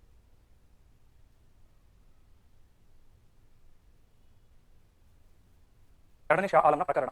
ಎರಡನೇ ಶಾ ಆಲಂ ಅಂತ ಬರ್ತಾನೆ, ನೆನಪಿದ್ಯಾ? ಇವ್ನು ಯಾವ್ದಾದ ನಂತರ ಅಧಿಕಾರಕ್ಕೆ ಬಂದಿದ್ದ ಗೊತ್ತಾ? ಯಾರು ನೆನಪಿದ್ಯಾ ಹೇಳಿ, ಪರವಾಗಿಲ್ಲ, ತಪ್ಪದೇನಿಲ್ಲ.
ಅಹಮದ್ ಶಾ ಅವನಾದ್ಮೇಲೆ ಇಬ್ರು ಬರ್ತಾರೆ ನೋಡಿ. ಒಬ್ನು ಮೊಹಮ್ಮದ್ ಅದು ಅಹಮದ್ ಬಹದ್ದೂರ್ ಅಂತ ಒಬ್ಬ, ಆಲಮ್ಗೀರ್ ಸೆಕೆಂಡ್ ಅಂತ ಒಬ್ಬ. ಈ ಆಲಮ್ಗೀರ್ ಸೆಕೆಂಡ್ ಎಲ್ಲ ಹೋದ್ಮೇಲೆ ಈ ಸೆಕೆಂಡ್ ಆಲಮ್ ಅಂತ ಬರ್ತಾರೆ. ಕರೆಕ್ಟ್. ಇವ್ನು ಸೆಕೆಂಡ್ ಆಲಮ್ ಬಂದಾಗ 2 ಯುದ್ಧಗಳು ನಡೀತಾವೆ. ಯಾರಿಗೆ ನೆನಪಿದೆಯಾ? 1761ರಲ್ಲಿ ಥರ್ಡ್ ಬ್ಯಾಟಲ್ ಆಫ್ ಪಾಣಿಪತ್ ನಡೆಯುತ್ತೆ. ಕರೆಕ್ಟ್ ನೆನಪಿದೆಯಾ? Third battle of Panipat. 1764 Buxar ಕದನ ನಡೆಯುತ್ತೆ ಅಂತ ಹೇಳಿದೆ. ಕರೆಕ್ಟ್ ಹೇಳಿದೆ ನೆನಪಿದೆಯಾ? ಇಲ್ಲಿ ನೋಡಿ, ಶಾ ಆಲಂ ಸೆಕೆಂಡ್ ಆಲಮ್ಗೀರ್ ಸೆಕೆಂಡ್ ಆದ ನಂತರ ಅಧಿಕಾರಕ್ಕೆ ಬಂದ. ಶಾ ಆಲಂ ಸೆಕೆಂಡ್ ಇವನು ಅಧಿಕಾರಕ್ಕೆ ಬಂದ ಸಂದರ್ಭದಲ್ಲಿ ಅದನ್ನ ಬ್ರಿಟಿಷರು ಒಪ್ಕೊಂಡ್ರು. British considered as Mughal emperor ಅಂತ ಕನ್ಸಿಡರ್ ಮಾಡಿ. ಅವನು ಮೀರ್ ಕಾಸಿಂ ಹೇಳಿದಂತೆ, ನೀನು ಶಾ ಆಲಂ ಸೆಕೆಂಡ್ ಅನ್ನು ಮೊಘಲ್ ಎಂಪರರ್ ಅಂತ ಕನ್ಸಿಡರ್ ಮಾಡಪ್ಪ ಅಂತ ಹೇಳಿದ್ರು. ಅವನಿಲ್ಲ, ಆಗಲ್ಲ ಅಂತ ಹೇಳಿದ. ಕಾರಣ ಏನು ಅಂತ ಹೇಳ್ತೀನಿ. ಈ ಸೆಕೆಂಡ್ ಶಾಲಮು ಎಂಪರರ್ ಆದ್ರೆ ಬಂಗಾಲದ ನವಾಬರು ಏನಿದ್ರೆ ಬಂಗಾಲದ ಅವ್ರ ಕೈ ಕೆಳಗೆ ಬರುತ್ತೆ, ನನ್ನ ಕಂಟ್ರೋಲ್ ಮಾಡ್ತಾರೆ. ಕಾಸಿಂನ ನವಾಬನನ್ನ ಬ್ರಿಟಿಷರು ಈ ಶಾಲಂನ ಮುಖಾಂತರ ನಮ್ಮನ್ನು ಕಂಟ್ರೋಲ್ ಮಾಡ್ತಾರೆ. ಅದಕ್ಕೋಸ್ಕರ ನಾನು ಯಾವುದೇ ಕಾರಣಕ್ಕೂ ಶಾಲಂ ಎಂಪರರ್ ಅಂತ ಕನ್ಸಿಡರ್ ಮಾಡಲ್ಲ. ನೀವು ಬ್ರಿಟಿಷ್ ಯಾರು ಸಪೋರ್ಟ್ ಮಾಡ್ತಾರೆ ಅವ್ರಿಗೆ ಕನ್ಸಿಡರ್ ಮಾಡಲ್ಲ ಅಂತ ಹೇಳಿ. ಆಗ ಬ್ರಿಟಿಷ್ ಅವರು ಆತ ಮಾಡಂಗಿಲ್ಲ. ನಾವು ಎಂಪರರ್ ಅಂತ ನಾವು ಒಪ್ಪಿಕೊಂಡು ನೀವು ಒಪ್ಪಿಕೊಂಡು ನಾವು ಒಪ್ಕೊಳ್ಳಲ್ಲ ಅಂತ ಏನು ಮಾಡ್ಕೊಳ್ಳಿ. ಮೀರ್ ಕಾಸಿಂ ಅಷ್ಟು ಅಪೋಸಿಟ್ ಆಗಿದೆ. ಓಕೆ, ಮೊದಲು ಚೆನ್ನಾಗಿರುತ್ತೆ ಮೈತ್ರಿಗಳು. ಓಕೆ, ಒಟ್ಟಿಗೆ ಓಡಾಡ್ತಾರೆ. ಅವ್ರ ಪಕ್ಷ ಶಾಲೆ ಇವರು ಪಕ್ಷ ಶಾಲೆ ಅವರ ಕೊಡ್ತಾರೆ. ಸ್ವಲ್ಪ ದಿನ ಕಳೆದ ಮೇಲೆ ಆಮೇಲೆ ನೋಡಿ ಏನಾಗುತ್ತೆ. That is politics. ಈ ಯಾವಾಗ ಪಾಲಿಟಿಕ್ಸ್ ನೋಡೋದು ನೆನಪಿಸಿ ಶಾಲಂ ಮತ್ತು ಎಕ್ಸಾಮ್ಗೂ ಹೆಲ್ಪ್ ಆಗುತ್ತೆ. ಸ್ವಲ್ಪ ಎಂಟರ್ಟೈನ್ಮೆಂಟ್ ಸಿಗುತ್ತೆ. Okay, but second Shah Alam issue. Next ಎರಡನೇದು second Shah Alam. Second Shah Alam becomes the Nawab of Bengal. Second Shah Alam becomes the Nawab of Bengal. ಎರಡನೇ ಶಾ ಆಲಂನು ಬಂಗಾಲದ ನವಾಬನಾದ. ಎರಡನೇ ಶಾ ಆಲಂನು ಬಂಗಾಲದ ನವಾಬನಾದ. ಬ್ರಿಟಿಷ್ ಫೋರ್ಸ್ ನವಾಬ್, ಸಾರಿ ಏನಂತ ಹೇಳಿದೆ ನಾನು? ಅಲ್ಲೇನೋ ತಪ್ಪಾಯ್ತಲ್ಲ ಅಲ್ಲಿ. ನೀವು ಹಂಗೆ ಬರ್ಕೊಂಡ್ಬಿಟ್ಟಲ್ಲ, ಅದೇ ಹೇಳಿಲ್ಲ. ಎಂಪರರ್ ಆಫ್ ಮೊಘಲ್ ಅಲ್ರಿ Shah Alam second. Nawab of Bengal ಹೆಂಗೆ ಆಗ್ತಾನೆ? ಕರೆಕ್ಟೇನ್ರಿ? ಹೌದಾ? ನೋಡೋಣ, ಚೆಕ್ ಮಾಡೋಣ ಅನ್ಕೊಂಡೆ. ಆಯ್ತು. ಹಾಂ, Shah Alam second becomes the emperor of Mughal. Correct. First point ಅಲ್ಲಿ ನವಾಬ್ ಆಫ್ ಬೆಂಗಾಲ್ ಅಲ್ಲ, ಎಂಪರರ್ ಆಫ್ ಮೊಘಲ್ ಅಂದ್ರೆ ಮೊಘಲರ ಚಕ್ರವರ್ತಿ ಆದ. ಎರಡನೇ ಪಾಯಿಂಟ್ ಅಥವಾ ಕಾಮ ಕಂಟಿನ್ಯೂ ಮಾಡಿ. But British forced Nawab, but British forced the nawab of Bengal, but British forced the nawab of Bengal, forced the nawab of Bengal to consider Shah Alam as emperor. Shah Alam as emperor, but Nawab refused it. ಕನ್ನಡದಲ್ಲಿ ಬರ್ಕೊಳ್ಳಿ. Next ಮೊಘಲರ ದೊರೆಯಾದ ಚಕ್ರವರ್ತಿಯಾದ ಕಾಮಕೊಂಡು ಬ್ರಿಟಿಷರು ಬಂಗಾಲದ ನವಾಬನಿಗೆ ಶಾ ಆಲಂನನ್ನು ಚಕ್ರವರ್ತಿಯಂತೆ ಪರಿಗಣಿಸಬೇಕೆಂದು ಒತ್ತಾಯಿಸಿದರು. ಆದರೆ ನವಾಬನು ಇದನ್ನು ತಿರಸ್ಕರಿಸಿದ.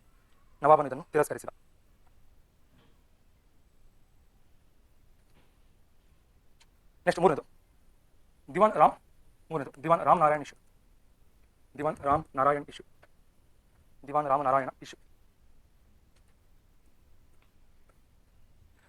Issue ಅಂದ್ರೆ ರಾಮನಾರಾಯಣ, ಕನ್ನಡದಲ್ಲಿ ದಿವಾನ್ ರಾಮನಾರಾಯಣ ಪ್ರಕರಣ. ಇಲ್ಲಿ ನೋಡಿ, ದಿವಾನ್ ಅಂತ ಇವನು ರಾಮನಾರಾಯಣ ಒಬ್ಬ ಕರಪ್ಟ್ ಮನುಷ್ಯ ಆಗಿದೆ. ಕೇಳಿಸ್ಕೊಳ್ಳಿ, ಸಣ್ಣದಷ್ಟು. ರಾಮನಾರಾಯಣ ಒಬ್ಬ ಕರಪ್ಟ್ ಮನುಷ್ಯ ಆಗಿದ್ದ. ಇವನು ಅವಾಗ ಇವನು ಏನು ಮಾಡ್ತಾನೆ, ಹೋಗ್ಬಿಟ್ಟು ಈ ಬ್ರಿಟಿಷ್ ಹತ್ರ ವ್ಯಾನ್ಸಿಟ್ ಹತ್ರ ಆಶ್ರಯ ತಗೊಂಡ. ಆಗ ಮೀರ್ ಕಾಸಿಂ ಹೇಳಿದಂತೆ ಇವನು ರಾಮನಾರಾಯಣ ವಾಪಸ್ ಕಳಿಸ್ಕೊಡಿ, ಒಬ್ಬ ಭ್ರಷ್ಟಾಧಿಕಾರಿ, ಇವನಿಂದ ನಾವು ದುಡ್ಡು ವಸೂಲು ಮಾಡಬೇಕು ಅಂತ ಹೇಳ್ತಾರೆ. ಆದರೆ ಇದೇ ಪ್ರಕರಣ ನಡೆದಿತ್ತು ಯಾರು ಸಿರಾಜುದ್ದೌಲಾ ಟೈಮಲ್ಲಿ, ನೆನಪಿದೆಯಾ?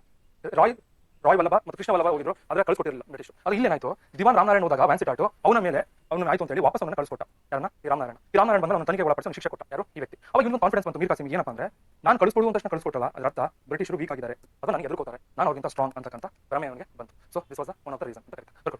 ನೀವು ಒಂದು ಭ್ರಮೆ ಎಕ್ಸಾಮ್ ಬರೆಕೋಬಿಡಿ ಮತ್ತೆ ಬರೀ. Next Diwan Ramnarayan was dismissed from the post.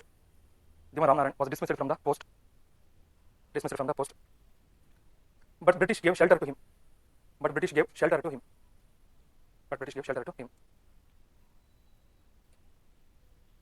And later, due to the request of Nawab, Diwan was hand over to Nawab. Later, due to the request of Nawab, Diwan hand over to Nawab by Vansittart. WANSITART. Vansittart. By this incident, Mir Qasim thinks British is weak. By this incident, Mir Qasim thinks British is weak. ನೀವು ಬರ್ಕೊಳ್ಳಿ ಕನ್ನಡದಲ್ಲಿ. ಭ್ರಷ್ಟ ರಾಮನಾರಾಯಣನನ್ನು ಅಧಿಕಾರದಿಂದ ಕೆಳಗಿಳಿಸಲಾಯಿತು.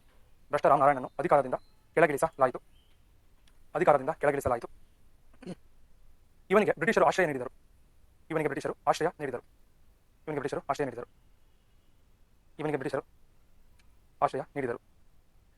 ನಂತರ ನವಾಬನ ಬೇಡಿಕೆಯಂತೆ ವ್ಯಾನ್ಸಿಟಾಟ್ ಇವನನ್ನು ಬ್ರಿಟಿಷರಿಗೆ ಒಪ್ಪಿಸಿದ. ಈ ಘಟನೆ ನವಾಬನ ಬೇಡಿಕೆಯಂತೆ ವ್ಯಾನ್ಸಿಟಾಟ್ ಇವನನ್ನು ಅಂದ್ರೆ ನಾರಾಯಣನನ್ನು ಬ್ರಿಟಿಷರಿಗೆ ನವಾಬನಿಗೆ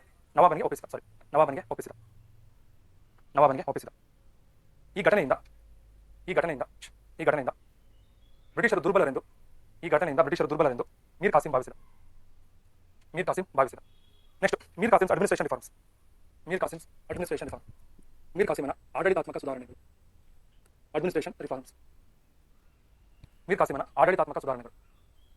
ಒಂದಿಷ್ಟು ಹೊಸ ಸುಧಾರಣೆಗಳನ್ನ ತಂದ. ಅದೇನ್ ಮಾಡ್ತಾನೆ ನೋಡೋಣ. ಮೊದಲನೇದು ಅಬ್ ವಾಬ್ ಅಂತ ಕೇಳಿಸು. ಅಬ್ ವಾಬ್ ಅಂತ ಹೊಸ ಟ್ಯಾಕ್ಸ್ ಪದ್ಧತಿಯನ್ನು ಜಾರಿಗೊಳಿಸ್ತಾನೆ. ಇದು ಒಂದು ಉತ್ತಮವಾದ ಟ್ಯಾಕ್ಸ್ ಪದ್ಧತಿ. ಅಬ್ ವಾಬ್ ಎಂಬ ಹೊಸ ತೆರಿಗೆ ಪದ್ಧತಿಯನ್ನು ಜಾರಿಗೊಳಿಸಿದ. ಈ introduce new tax policy called ಅಬ್ ವಾಬ್. ಹೊಸ ತೆರಿಗೆ ಪದ್ಧತಿಯನ್ನು ಜಾರಿಗೊಳಿಸಿ. ಒಂದನೇದು. ಎರಡನೇದು ನೋಡಿ, ಏನು ಸೈನಿಕರಿದ್ರು ಸೋಲ್ಜರ್ಸ್, ಇವರನ್ನ ಫ್ರೆಂಚರ ಸಹಾಯದಿಂದ ಯುರೋಪಿಯನ್ನರ ಮಾದರಿಯಲ್ಲಿ ಅವರನ್ನು ತಯಾರಿ ಮಾಡ್ತಾನೆ. ಯುರೋಪಿಯನ್ ಆರ್ಮಿ ತರ ಅವರನ್ನು ತಯಾರಿ ಮಾಡಿದ. ಯಾವ ಕಾರಣ ಏನು? ಬ್ರಿಟಿಷರನ್ನ ಎದುರಿಸೋದಕ್ಕೆ. ಎರಡೇ ಕಾರಣ ಬರ್ಬೇಕು. Trained soldiers in European trained soldiers similar to European army. European ಸೈನ್ಯದ ಮಾದರಿಯಲ್ಲಿ ಸೈನಿಕರನ್ನು ತಯಾರಿ ಮಾಡಿದ. Okay, next point. ಗನ್ಗಳನ್ನು ತಯಾರಿ ಮಾಡ್ತಾನೆ. ಬರ್ಕೊಳ್ಳಿ. ಇವನು ಗನ್ ಅಂದರೆ ಬಂದೂಕುಗಳನ್ನು ಮತ್ತು ಶಸ್ತ್ರಗಳನ್ನು ತಯಾರಿಸಿದ. ಈ manufactured guns and arms. Gun ಮತ್ತು ಶಸ್ತ್ರಗಳನ್ನು ತಯಾರಿ ಮಾಡ್ತಾನೆ. ನೆಕ್ಸ್ಟ್ ಅದಾದ್ಮೇಲೆ ತನ್ನ ಅಡ್ಮಿನಿಸ್ಟ್ರೇಟಿವ್ ಅವರ ಕ್ಯಾಪಿಟಲ್ ಸಿಟಿಯನ್ನು ಬದಲಾಯಿಸಿದ. ಇದೊಂದು ಇಂಪಾರ್ಟೆಂಟ್. ಮತ್ತು ಸ್ಟಾರ್ ಹಾಕಿರ್ತೀನಿ. ಇವು ಕ್ಯಾಪಿಟಲ್ ಸಿಟಿ ಯಾವ್ದು? ಮುರ್ಷಿದಾಬಾದಿಂದ ಮಾಂಗೀರ್ಗೆ ಅದನ್ನು ಬದಲಾಯಿಸಿದ. ಮುರ್ಷಿದಾಬಾದಿಂದ ಮಾಂಗೀರ್ಗೆ ರಾಜಧಾನಿಯನ್ನು ಟ್ರಾನ್ಸ್ಫರ್ ಮಾಡ್ತಾನೆ. Capital transfer Murshidabad to Monghyr. Next ಇದಿಷ್ಟು ಆಡಳಿತಾತ್ಮಕ ಕಾರಣಗಳು. ಎಷ್ಟು ಕಾರಣ ಆಯಿತು? ಮೊದಲು ರಾಜಕೀಯ ಕಾರಣ ಆಯಿತು. ಮತ್ತೊಂದು ದಿವಾನ್ ರಾಮನಾರಾಯಣ ಇಶ್ಯೂ ಆಯಿತು. ಅದಾದಮೇಲೆ ಚಾಲನ ಪ್ರಕರಣ ಆಯಿತು. ಅದಾದಮೇಲೆ ಅವನ ಆಡಳಿತಾತ್ಮಕ ಸುಧಾರಣೆ. Next last misuse of trade concession.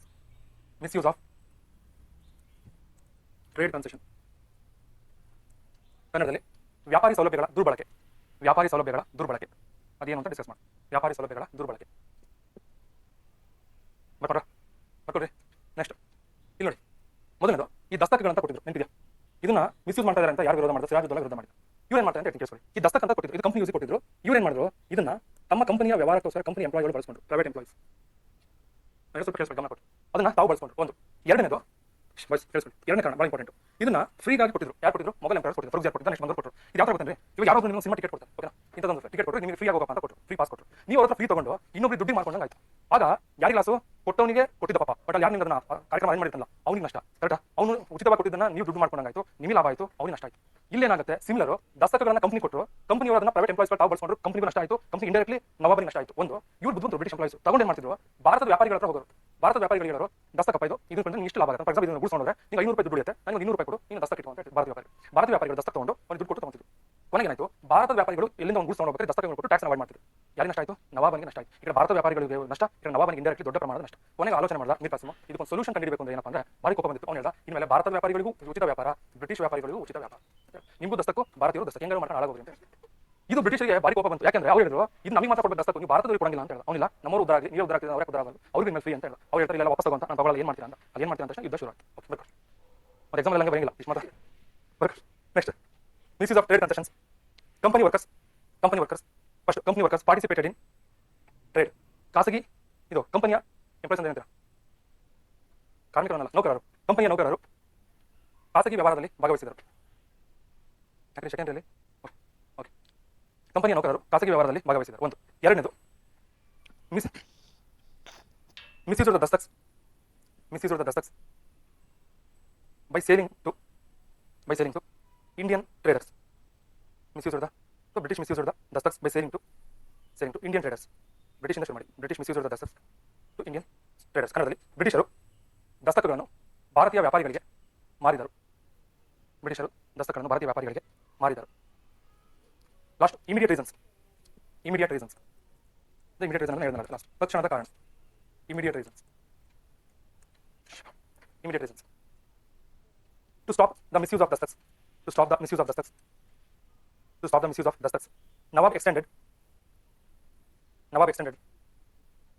free dastaks to Indian traders also. Extended free dastaks bracket ಅಲ್ಲಿ ಬೇಕಾದ್ರೆ ಟ್ರೇಡ್ ಕನ್ಸೆಷನ್ ಅಂತ ಹಾಕೊಳ್ಳಿ. ಫ್ರೀ ದಸ್ತಕ್ಸ್ ಬ್ರಾಕೆಟ್ ಅಲ್ಲಿ trade concession to Indian traders also. ಕನ್ನಡದಲ್ಲಿ ದಸ್ತಕಗಳ ದುರ್ಬಳಕೆಯನ್ನು ತಡೆಯಲು ಭಾರತೀಯ ವ್ಯಾಪಾರಿಗಳಿಗೂ ಕೂಡ ಉಚಿತ ದಸ್ತಕಗಳನ್ನು ನೀಡಿದ. ಭಾರತೀಯ ವ್ಯಾಪಾರಿಗಳಿಗೂ ಕೂಡ ಉಚಿತ ದಸ್ತಕಗಳನ್ನು ನೀಡಿದ. ಇದು ಬ್ರಿಟಿಷರನ್ನು ಕೆರಳಿಸಿತು. ಅದು ಬ್ರಿಟಿಷರನ್ನು ಕೆರಳಿಸಿತು. ಅದು ಬ್ರಿಟಿಷರನ್ನು ಕೆರಳಿಸಿತು. ಲಾಸ್ಟ್ ಯುದ್ಧ ವಾರ್ 1764. ಯುದ್ಧ 1764 October 24. Battle of Buxar 23 Buxar ಬಿಹಾರದಲ್ಲಿ ನಡೆಯುತ್ತೆ. ಇದೊಂದ್ಸತಿ ಎಕ್ಸಾಮ್ ಕೇಳಿದ್ರೆ ಎಲ್ಲಿ ಬರುತ್ತೆ ಅಂತ. ಒಂದು ಕಡೆ 3 ಜನ ಬರ್ತಾರೆ, ಮೀರ್ ಕಾಸಿಮ್, ನೆಕ್ಸ್ಟ್ ಶೌಜುದ್ದೌಲಾ ಹೌದು ಅಂತ ಬರುತ್ತೆ. ಶೌಜುದ್ದೌಲಾ ಹೌದಾ ನವಾಬಾನು. Next second Shah Alam. ಇವರು 3 ಜನರು ಸೇರಿ ಟ್ರೈ ಪಾರ್ಟಿ ತ್ರಿಕೂಟ ಸೈನ್ಯ ರಚಿಸ್ಕೊಂಡ್ರು. ಈ ಕಡೆ ಅವ್ರ ಅಪೋಸಿಟ್ ಹೆಕ್ಟರ್ ಮನ್ರೋ. ಶೀತಲಪ್ಪ ಶೌಜುದ್ದೌಲಾ.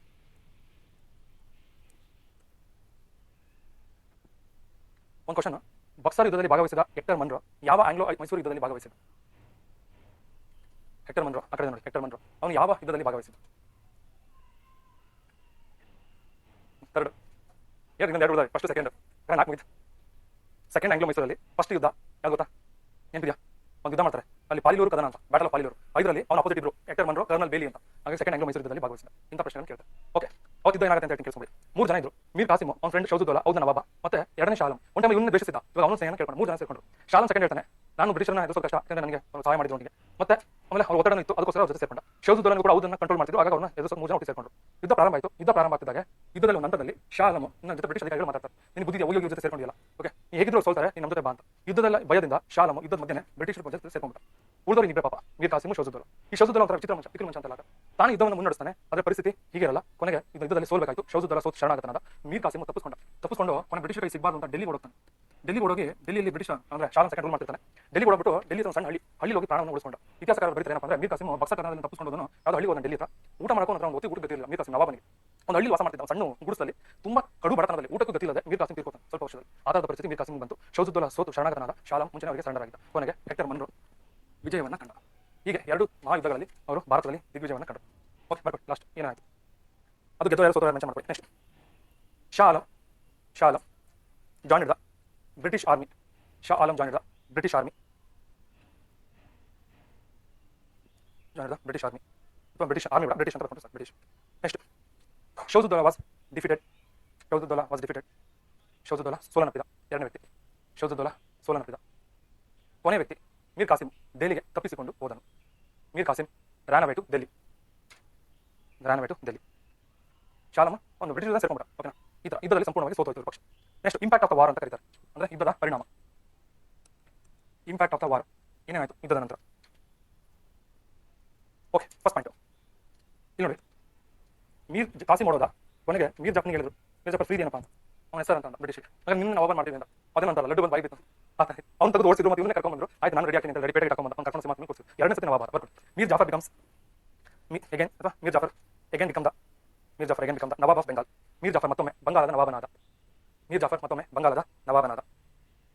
ಮಾಡಿ ಅಲ್ಲೇ ಅದಾದ್ಮೇಲೆ ಅವ್ನು ಸ್ವಲ್ಪ ದಿನ ತೀರ್ಕೋತಾನೆ. ಅದಾದ್ಮೇಲೆ ಅವನ ಮಗ ಅಧಿಕಾರಕ್ಕೆ ಬಂದ. ಅವನ ಹೆಸರು ನಿಜಾಮ್ ಉದ್ದೌಲಾ ಅಂತ. After him his son Nizam Uddaula came to power. ಇವನ ನಂತರ ಅದೇ ಪಾಯಿಂಟಲ್ಲೇ ಕಮಕೊಂಡು ಇವನ ನಂತರ ಇವನ ಪುತ್ರ ನಿಜಾಮ್ ಉದ್ದೌಲಾ ಅಧಿಕಾರಕ್ಕೆ ಬಂದನು. ಬರ್ಕೊಂಡ್ರ? 2ನೇ ಪಾಯಿಂಟ್, ಬೆಂಗಾಲ್, ಬಿಹಾರ್, ಒರಿಸ್ಸಾ ಅಂಡ್ ಔದ್ ಈ 4 ಪ್ರದೇಶಗಳು ಬ್ರಿಟಿಷರ ಕೈವಶವಾದವು. ಬರ್ಕೊಳ್ಳಿ, Bengal, Bihar, Orissa and Awadh comes under the control of British. ಇವು ಬ್ರಿಟಿಷರ ಕೈವಶವಾದವು 4 ಭಾಗಗಳು. ಬರ್ಕೊಂಡ್ರ? ಲಾಸ್ಟ್ ಹಾಗಾಗಿ ಲಾಸ್ಟ್ ಒಂದು ಪಾಯಿಂಟ್ ಇಂಪಾರ್ಟೆಂಟ್ ನೋಡಿ. ಕ್ಲಾಸಿಕ್ ಕದನದಲ್ಲಿ ಒಂದು ಹಂತ ಗೆದ್ದಿದ್ದು ಕರೆಕ್ಟ್ ಬೆಂಗಾಲನ. 2ನೇ ಹಂತ ಇದು ಬಕ್ಸರಲ್ಲಿ ಗೆದ್ರು. ಬಕ್ಸರ್ ಗೆದ್ದ ಯಾವ್ದಾದ್ರು ಕಂಟ್ರೋಲ್ ಬಂತು? ಬಿಹಾರ ಬಂತು, ಬೆಂಗಾಲ ಬಂತು, ಒರಿಸ್ಸಾ ಬಂತು, ಮತ್ತೆ ಔದ್ ಬಂತು. ಅಂದ್ರೆ ಹೆಚ್ಚು ಕಡಿಮೆ ಉತ್ತರ ಭಾರತದ ಇಷ್ಟು ಪ್ರದೇಶಗಳು ಇಲ್ಲಿ ಪೂರ್ತಿ ಹೌದು, ಬೆಂಗಾಲ್, ಬಿಹಾರ, ಒರಿಸ್ಸಾ ಸಂಪೂರ್ಣವಾಗಿ ಇಷ್ಟು ಉತ್ತರ ಭಾರತದ ಇಷ್ಟು ಭಾಗ ಕೈ ಬಂತು. ದಕ್ಷಿಣ ಭಾಗದಲ್ಲಿ ಕರ್ನಾಟಕ ಕೈಯಲ್ಲಿತ್ತು. ಹೈದರಾಬಾದ್ ನಿಜಾಮ್ ಅವರ ಕಂಟ್ರೋಲ್ ಇದ್ದ ಈ ತರ ಪ್ರದೇಶ. ಹಾಗಾಗಿ ಹೆಚ್ಚು ಕಡಿಮೆ ಉತ್ತರ ಭಾರತ ಕಂಟ್ರೋಲ್ ಬಂತು. ಹಾಗೆ ಹೇಳ್ತಾರೆ ಬಕ್ಸರ್ ಕದನ ಭಾರತದಲ್ಲಿ ಬ್ರಿಟಿಷರು ಸಾಮ್ರಾಜ್ಯವನ್ನು ಸ್ಥಾಪಿಸಲು ಸಹಾಯ ಮಾಡಿತು ಅಂತ. ಈ ಪಾಯಿಂಟ್ ಮರಿಬೇಡಿ. ಎಕ್ಸಾಮ್ ಏನಾದರೂ ಕೇಳಿದ್ರೆ ಯಾವ ಯುದ್ಧ ಅಥವಾ ಬಕ್ಸರ್ ಕದನದ ಪರಿಣಾಮ ಏನಂದ್ರೆ ಅವ್ರು ಭಾರತದಲ್ಲಿ ಸಾಮ್ರಾಜ್ಯ ಕಟ್ಟೋದಕ್ಕೆ ಇದು ಬಹುದೊಡ್ಡ ಸಹಕಾರಿ ಆಯಿತು ಅಂತ ಹೇಳ್ತಾರೆ. ಇದು ಮುಂದೆ ಹೆಜ್ಜೆ ಅಂದ್ರೆ ಹೆಂಗೆ ಕಟ್ಟೆ ತಗೊಂಡು ಕೊಟ್ಟಂಗಾಯ್ತು ಈ ಭಾರತವನ್ನು. ನೀನು ಮುಂದೆ ಇಷ್ಟು ಸಿಕ್ಕ ಮೇಲೆ ನಿಧಾನವಾಗಿ ಬಹುದೊಡ್ಡ ಎಂಪೈರ್ ಅನ್ನು ಕಟ್ಟ. ಲಾಸ್ಟ್ ಬ್ರಿಟಿಷ್ ಅಥವಾ ಇತರ Buxar war help the British. To build British Empire in India. British empire ನಿಮಗೆ ಕನ್ನಡದಲ್ಲಿ ಬಕ್ಸರ್ ಕದನ, ಬಕ್ಸರ್ ಕದನದ ಗೆಲುವು, ಬಕ್ಸರ್ ಕದನದ ಗೆಲುವು ಬ್ರಿಟಿಷರಿಗೆ, ಬಕ್ಸರ್ ಕದನದ ಗೆಲುವು ಬ್ರಿಟಿಷರಿಗೆ ಭಾರತದಲ್ಲಿ ಬ್ರಿಟಿಷ್ ಸಾಮ್ರಾಜ್ಯ ಸ್ಥಾಪಿಸಲು, ಬಕ್ಸರ್ ಕದನ ಭಾರತದಲ್ಲಿ ಬ್ರಿಟಿಷರಿಗೆ ಬ್ರಿಟಿಷ್ ಸಾಮ್ರಾಜ್ಯ ಸ್ಥಾಪಿಸಲು ಸಹಕಾರಿಯಾಯಿತು, ಸಹಕಾರಿಯಾಯಿತು ಅಥವಾ ಅವಕಾಶವನ್ನು ಮಾಡಿಕೊಡ್ತು. ನೆಕ್ಸ್ಟ್ ಲಾಸ್ಟ್ ಇದಾದಮೇಲೆ ಒಂದು ಒಪ್ಪಂದ ಆಗುತ್ತೆ, ಭಾಳ ಇಂಪಾರ್ಟೆಂಟ್. ಅದನ್ನು ಟ್ರೀಟಿ ಆಫ್ ಅಲಹಾಬಾದ್, ಅಲಹಾಬಾದ್ ಅಂತ ಕರೀತಾರೆ, ಕೇಳಿದ ಅಲಹಾಬಾದ್ ಶಾಂತಿ ಒಪ್ಪಂದ ಅಂತ. ನೆಕ್ಸ್ಟ್ ಸಪ್ರೇಟ್ ಹೆಡಿಂಗ್ ಬರ್ಕೊಳ್ಳಿ, ಅದು ಇದು ಸಂಬಂಧಪಟ್ಟಾಗ ಬಟ್ ಅದರ ಸಪ್ರೇಟ್ ಟಾಪಿಕ್ ತರ ಅದು. ಟ್ರೀಟಿ ಆಫ್ ಅಲಹಾಬಾದ್ ಅಂತ ಕರೀತಾರೆ, ಸಪ್ರೇಟ್ ಹೆಡಿಂಗ್ ಅದು. ಟ್ರೀಟಿ ಆಫ್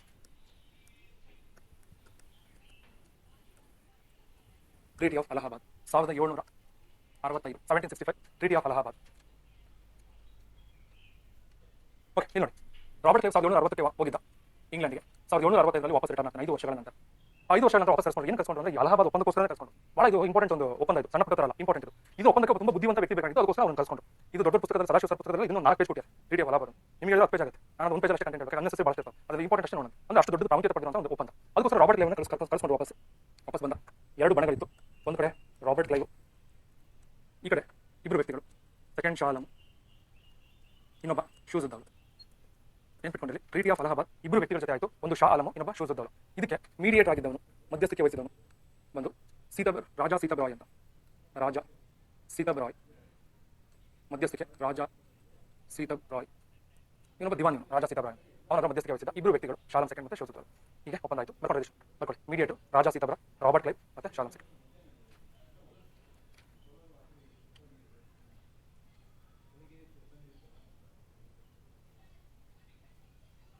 ಇವತ್ತಿಗೂ ಈ ಟ್ರೀಟಿ ಆಫ್ ಅಲಹಾಬಾದ್ ಪತ್ರಗಳನ್ನು ನೋಡ್ಬೋದು ನಾವು, ತುಂಬ ಹಳೆಯ.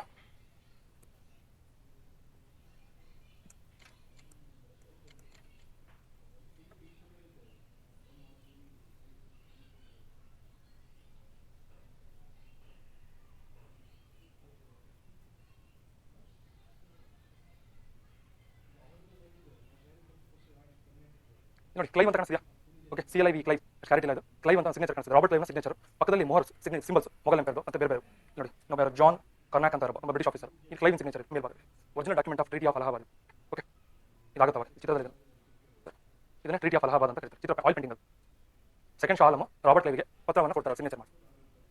ಓಕೆ, ಅದರಲ್ಲಿ 2 ಹಂತದಲ್ಲಿ ಟ್ರೀಟಿ ಆಗುತ್ತೆ. ಮೊದಲನೇದು treaty with first one, treaty with Shah Alam second, Shah ಆಲಂನ ಜೊತೆ ಒಪ್ಪಂದ. Treaty with Shah Alam second, Shah ಆಲಂನ ಜೊತೆ ಒಪ್ಪಂದ ಮೊದಲನೇದು ಹೇಳ್ತಾರೆ, ಕೇಳಿಸ್ಕೊಳ್ಳಿ. ಶಾ ಆಲಂ ಹೇಳ್ತಾರೆ, ಒಂದು ಶಾ ಆಲಂ ಸ್ವಂತ ಊರು ಯಾವ್ದು? ಡೆಲ್ಲಿ, ಕರೆಕ್ಟಾ? ಡೆಲ್ಲಿಯ ಎಂಪೈರ್ ಆಗಿದ್ದ. ಇನ್ಮೇಲೆ ಹೇಳ್ತಾರೆ, ನೀನು ಡೆಲ್ಲಿಯಲ್ಲಿ ವಾಸ ಮಾಡುವಾಗಿಲ್ಲ. ಯಾಕೆ? ನೀನು ಡೆಲ್ಲಿಯಲ್ಲಿದ್ರೆ ಮತ್ತೆ ನಮ್ಮ ವಿರುದ್ಧ ನೀನು ದಂಗೆ ಮಾಡ್ತೀಯಾ, ಅದು ನಮ್ಮ ವಿರುದ್ಧ ಷಡ್ಯಂತ್ರ ಮಾಡ್ತೀಯಾ, ಮತ್ತೆ ಇನ್ನೊಂದು ಜೊತೆ ಮರಾಠ ಜೊತೆ ಸ್ನೇಹ ಮಾಡ್ತೀಯಾ. ಯಾಕಂದ್ರೆ ಮರಾಠ ನೀನು ಅಧಿಕಾರ ತಂದಿದ್ದು, ಹಾಗಾಗಿ ನೀನು ಡೆಲ್ಲಿಯಲ್ಲಿ ಇರೋ ಹಾಗಿಲ್ಲ. ನೀನು ಡೆಲ್ಲಿಯಿಂದ ಕರ್ಕೊಂಡ್ಬಂದು ಅಲಹಾಬಾದ್ ಅಂತ ಒಂದು ಊರು, ಕೇಳಿದ ಇವತ್ತು ಅದನ್ನು ಪ್ರಯಾಗರಾಜ್ ಅಂತ ಕರೀತಾರೆ. ಕಾರಾ ಅಂತ ಊರು ಅಲ್ಲೇ ಅಲಹಾಬಾದ್, ಆ ಕಾರಾ ಮತ್ತು ಅಲಹಾಬಾದ್ ಅಂತ ಊರಿಗೆ ತಗೊಂಡು ಅವನು ಕೊಡ್ತಾರೆ, ಅಲ್ಲಿ ನೀನು ಇರಬೇಕು ಅಂತ ಹೇಳಿ 1 ಪಾಯಿಂಟ್. ಎರಡನೇ ಹೇಳ್ತಾರೆ, ಬೆಂಗಾಲ್, ಬಿಹಾರ್ ಮತ್ತು ಒರಿಸ್ಸಾ ಅವ್ರ ಕೈಯಲ್ಲಿ ಏನಿತ್ತು ಮೊಘಲ್ ಎಂಪೈರಲ್ಲಿ, ಈ 3 ರಾಜ್ಯಗಳ ದಿವಾನಿ ಹಕ್ಕುಗಳು, ದಿವಾನಿ ರೈಟ್ಸ್ ಅಂತ ಕರೀತಾರೆ.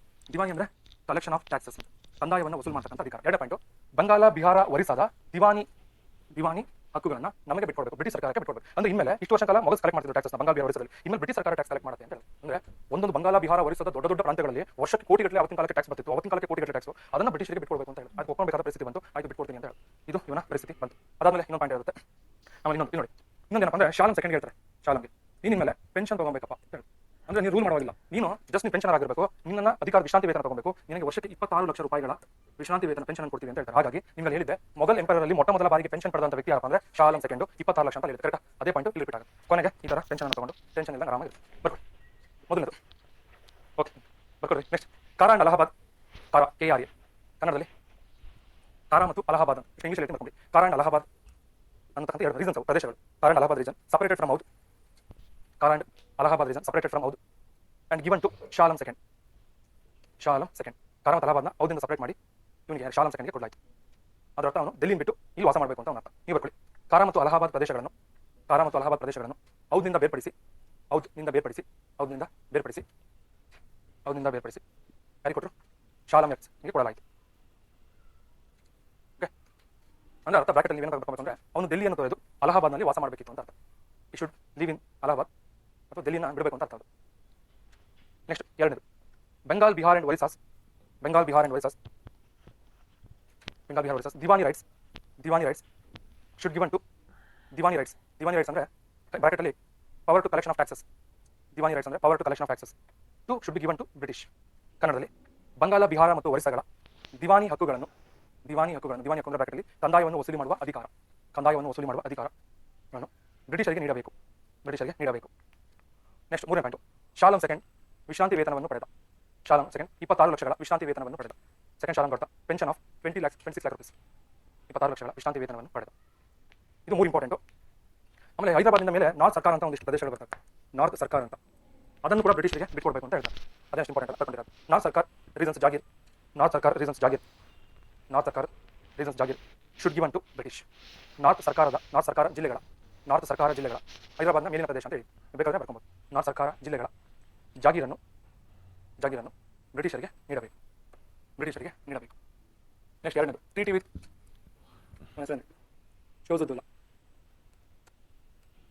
ಶೌಜುದ್ದೌಲಾ. 2ನೇ ವ್ಯಕ್ತಿ.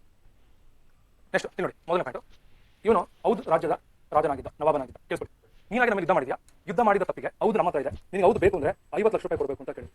ಅವತ್ತಿನ ಇದು ಟೇಬಲ್ ಕೆಳಗೆ ಬೇರೆ ಇದೆ, ಅದು ರಾಬರ್ಟ್ ಲೇವಿಗೆ ಗೊತ್ತು ಎಷ್ಟು ಅಂತ. ಒಬ್ಬೊಬ್ಬರ ಹತ್ರ 20 ಲಕ್ಷ ವಸೂಲು ಮಾಡ್ತಾರೆ, ಅವ್ನು ವಾಪಸ್ ಮತ್ತೆ ಅದು ಖರೀದಿ ಮಾಡ್ತಾನೆ, ಸಿಕ್ಕಾಪಟ್ಟೆ ದುಡ್ಡು ಮಾಡಿ. ಓಕೆ, ಫಸ್ಟ್ ಪಾಯಿಂಟ್ ಬರ್ಕೊಳ್ಳಿ, ಈ ಥರ ಬರ್ಕೊಳ್ಳಿ. Oudh return to Shujauddaula for 50 lakh rupees. 50 ಲಕ್ಷ ರೂಪಾಯಿಗಳಿಗೆ ಔದನ್ನು ಶೌಜುದ್ದೌಲನಿಗೆ ಮರಳಿ ನೀಡಲಾಯಿತು. ನೆಕ್ಸ್ಟ್ 2ನೇದು, ಬ್ರಿಟಿಷರು ಔದ್ನಲ್ಲಿ ಉಚಿತ ವ್ಯಾಪಾರವನ್ನು ಮಾಡುವವನಿಗೆ ಅವಕಾಶವನ್ನು ಕೊಡಬೇಕು. British allowed for free trade in Oudh reason. British allowed permitted to free trade in Oudh. ಬ್ರಿಟಿಷರಿಗೆ ಔದ್ನಲ್ಲಿ ಉಚಿತ ವ್ಯಾಪಾರ ಮಾಡಲು ಅವಕಾಶ ನೀಡಬೇಕು. ಲಾಸ್ಟ್ ಇನ್ನೊಂದು ತಿಳಿಸ್ಬೇಕು, ಔದ್ನಲ್ಲಿ ನವಾಬನ ರಕ್ಷಣೆಗೆ ಒಂದು ಸೈನ್ಯವನ್ನು ಕಳಿಸ್ಕೊಡ್ತೀವಿ, ಆ ಸೈನ್ಯದ ಖರ್ಚು ವೆಚ್ಚಗಳನ್ನ ನೀನೇ ನೋಡ್ಕೊಬೇಕು ಅಂತ ಹೇಳಿ. 3ನೇದು ಬರ್ಕೊಳ್ಳಿ, British assure to give protection for Nawab from enemies. ಕನ್ನಡದಲ್ಲಿ ಔದ್ ನವಾಬನಿಗೆ ರಕ್ಷಣೆ ಕೊಡುತ್ತೇವೆಂದು ಬ್ರಿಟಿಷರು ಹೇಳಿದರು. ಅದಕ್ಕಾಗಿ ಬ್ರಿಟಿಷರ ಸೈನ್ಯದ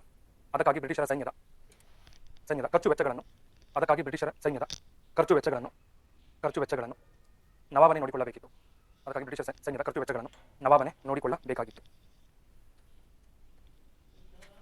The maintenance of the British Army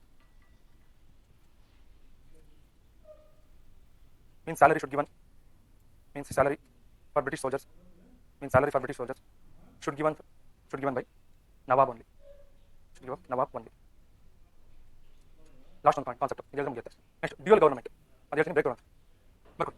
Dual government. Next one. ಕನ್ನಡದಲ್ಲಿ ದ್ವಿ ಸರ್ಕಾರ.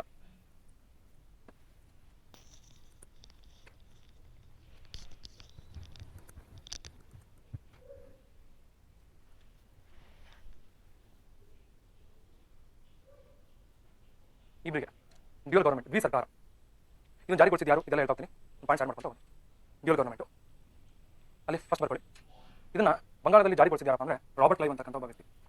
It was Robert Clive introduced in Bengal. ಬಂಗಾಳದಲ್ಲಿ ದ್ವಿ ಸರ್ಕಾರ ಪದ್ಧತಿಯನ್ನು ಜಾರಿಗೊಳಿಸಿದ. ಇಲ್ಲಿ 2 ಥರ ಬರುತ್ತೆ, ಒಂದು ಕಡೆ ಬ್ರಿಟಿಷಿಗೆ ಸಪ್ರೇಟ್ ಆಗಿ ನವಾಬನ್ ಸಪ್ರೇಟ್ ಬರ್ಬೇಕು. ಇಲ್ಲಿ ನೋಡಿ, ಮೊದಲನೇದು ದಿವಾನಿ ರೈಟ್ಸ್ ಅಂತ ಕರೀತಾರೆ. ದಿವಾನಿ ಹಕ್ಕುಗಳು ಅಂತ. ಓಕೆ, ದಿವಾನಿ ಹಕ್ಕುಗಳು ಬರ್ಕೊಳ್ಳಿ ಫಸ್ಟ್. ದಿವಾನಿ ಹಕ್ಕುಗಳು ಏನು ಹಾಗಂದ್ರೆ ಅಂತ ನೋಡೋಣ. ದಿವಾನಿ ರೈಟ್ಸ್ ಅಂತ ಕೇಳಿಸ್ಕೊಳ್ಳಿ. ಟ್ಯಾಕ್ಸ್ ಅನ್ನು ಕಲೆಕ್ಟ್ ಮಾಡ್ತಕ್ಕಂಥ ಅಧಿಕಾರ, ತೆರಿಗೆಯನ್ನು ಸಂಗ್ರಹಿಸತಕ್ಕಂಥ ಅಧಿಕಾರ, ಅದು ಬ್ರಿಟಿಷರಿಗೆ ಅಂತ ಹೇಳ್ತಾರೆ. ಎಷ್ಟು ಬುದ್ಧಿ ಅಂತ ನೋಡಿ. ಬ್ರಿಟಿಷರು ಟ್ಯಾಕ್ಸ್ ಕಲೆಕ್ಟ್ ಮಾಡ್ಬೋದಂತೆ, ಟ್ಯಾಕ್ಸ್ ಕಲೆಕ್ಟ್ ಮಾಡ್ತಾರೆ, ಆರಾಮ ದುಡ್ಡು ಕಲೆಕ್ಟ್ ಮಾಡ್ಕೊಂಡು ಆರಾಮಾಗಿರ್ತಾರೆ, ಅದರಿಂದ ಬರೋ ದುಡ್ಡು ಅವರಿಗೆ. ಹಾಗಾಗಿ ಏನಂತ ದಿವಾನಿ ರೈಟ್ಸ್, ಟ್ಯಾಕ್ಸ್ ಕಲೆಕ್ಟ್ ಮಾಡೋ ಪವರ್ ನಮಗೆ ಅಂತ. ಬಂಗಾಲು, ಬಿಹಾರ ಮತ್ತು ಒರಿಸ್ಸಾ ಇಲ್ಲೆಲ್ಲ ಅದು ತೆರಿಗೆಯನ್ನು ಕಲೆಕ್ಟ್ ಮಾಡ್ತಕ್ಕಂಥ ಅಧಿಕಾರ ಬ್ರಿಟಿಷರಿಗೆ. ಹಾಗಾಗಿ ದಿವಾನಿ ಹಕ್ಕುಗಳು ಬ್ರಿಟಿಷರಿಗೆ ಹೋಗುತ್ತೆ ಅಂತ ಹೇಳ್ತಾರೆ. First point. ದಿವಾನಿ ರೈಟ್ಸ್ ಅಂದ್ರೆ ಹಕ್ಕುಗಳು ಅಂದ್ರೆ ರೆವಿನ್ಯೂ ಕಲೆಕ್ಷನ್ ರೈಟ್ಸ್ ಅಂತ, ಕಂದಾಯವನ್ನು ವಸೂಲಿ ಮಾಡುವ ಅಧಿಕಾರಗಳು, ಅದು ಬ್ರಿಟಿಷರಿಗೆ. ಅದು ಆಪೋಸಿಟ್ ಈ ಕಡೆ ಬರ್ಕೊಳ್ಳಿ, ನಿಜಾಮತ್ ಹಕ್ಕುಗಳು. ಇದು ನವಾಬನಿಗೆ. ನಿಜಾಮತ್ ಹಕ್ಕುಗಳು ಇದು ಹೇಳುತ್ತೆ ಅಂತ ಹೇಳಿ. ಅವ್ನು ಹೇಳ್ತಾನಂತೆ, ದುಡ್ಡು ಕಲೆಕ್ಟ್ ಮಾಡೋ ತುಂಬ ಕಷ್ಟ ಕೆಲಸ ನಾವು ಮಾಡ್ತೀವಿ, ನೀವು ಲಾ ಆ್ಯಂಡ್ ಆರ್ಡರ್ ನೋಡ್ಕೊಳ್ಳಿ, ಕಾನೂನು ಸುವ್ಯವಸ್ಥೆ ನೋಡ್ಕೊಳ್ಳಿ. ಒಂದು.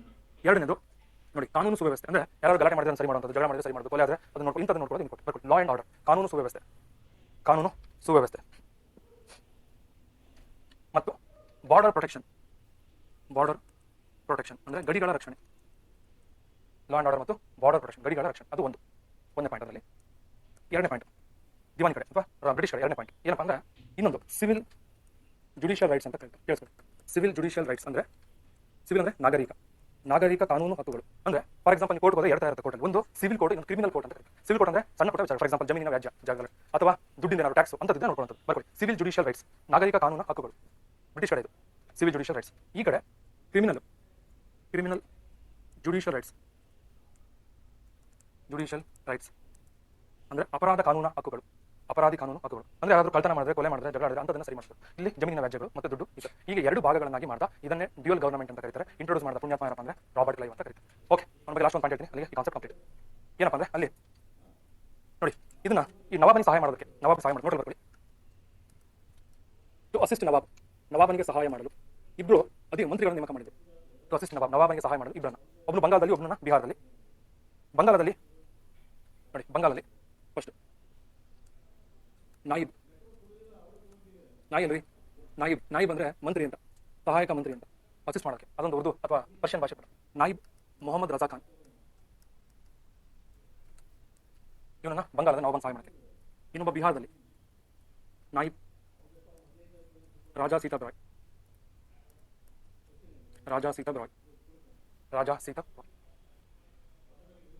ಇದು ನೋಟ್ ಫಸ್ಟ್. ಎರಡನೇದು ಈ ರಾಬರ್ಟ್ ಕ್ಲೈವ್ ಇದಾದ್ಮೇಲೆ 1775 ಅನ್ಸುತ್ತೆ, ಇದು ಮುಗಿದ್ಮೇಲೆ 1767 ಕಡೆ ಹೋಗ್ತಾನೆ. 1766 ಹೋದ್ಮೇಲೆ ಇವನ್ನ ಮೊದಲು ಬಹಳ ಗೌರವಿಸ್ತಾ ಇದ್ರು ಯುದ್ಧಗಳನ್ನು ಗೆದ್ದಾಗ. ರಾಬರ್ಟ್ ಕ್ಲೈವ್ ಹೇಳಿದಂತೆ ಏನಂತ, ಅವನಿಗೆ ಒಂದಿಷ್ಟು ಬಿರುದು ಹೇಳಿದಾವೆ. ಮೊದಲನೇದು ಹೇಳ್ತಾರಂತೆ ಕಮಾಂಡರ್ ಬಾರ್ನ್ ಇನ್ ಹೆವನ್ ಅಂತ ಕರೀತಾ ಇದ್ರು, ಅಂದ್ರೆ ಸ್ವರ್ಗದಲ್ಲಿ ಜನಿಸಿದ ಸೇನಾಪತಿ ಅಂತ. ಅದನ್ನು ಎಲ್ಲೆಲ್ಲ ಹೋಗ್ತಾನೆ ಯುದ್ಧ ಗೆಲ್ತಾನೆ ಅಂತ. ಅದನ್ನು ಹೇಗೆ ಗೆಲ್ತಾನೆ ಅಂತ ಯಾರು ಹೇಳಿಲ್ಲ, ಗೆಲ್ತಿದ್ದ ಅಂತ ಹೇಳಿದ್ರು. ಅವ್ನು ಗೆದ್ದಿದ್ದ ಮೋಸದಿಂದ. ಹೌದಾ? ಮೊದಲನೇದು ಕಮಾಂಡರ್ ಬಾರ್ನ್ ಇನ್ ಹೆವನ್, ಸ್ವರ್ಗದಲ್ಲಿ ಜನಿಸಿದ ಸೇನಾಪತಿ ಅಂತ ಕರೀತಿದ್ರು.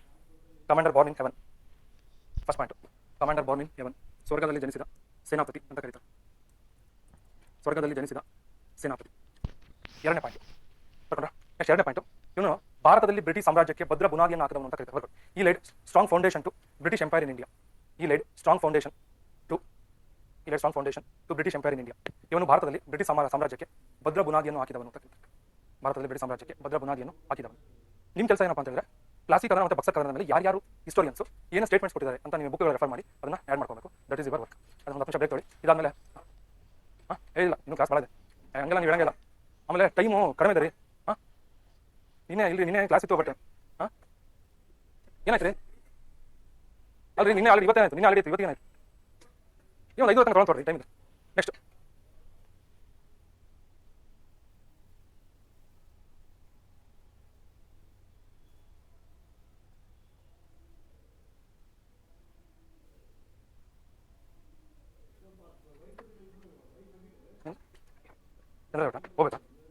ಹೋಗ್ಬೋತಾರೆ ಇಲ್ಲೇ ಇದೆ. ಓಕೆ ಆಯ್ತು ಬೇಡ, ಇಂಪಾರ್ಟೆಂಟ್ ಹೇಳ್ಬಿಟ್ಟು. Okay next Marathas. ಇನ್ನೊಂದು ಗಮನ ಕೊಡಪ್ಪ, ಈ ಮರಾಠಸ್ ಭಾಳ ವಿಚಿತ್ರ, ಇಂಪಾರ್ಟೆಂಟ್ ಹೇಳ್ಬಿಟ್ಟು. Okay next Marathas. ಇನ್ನೊಂದು ಆಯ್ತು ಬೇಡ, ಇಂಪಾರ್ಟೆಂಟ್ ಹೇಳ್ಬಿಟ್ಟು. Okay next Marathas.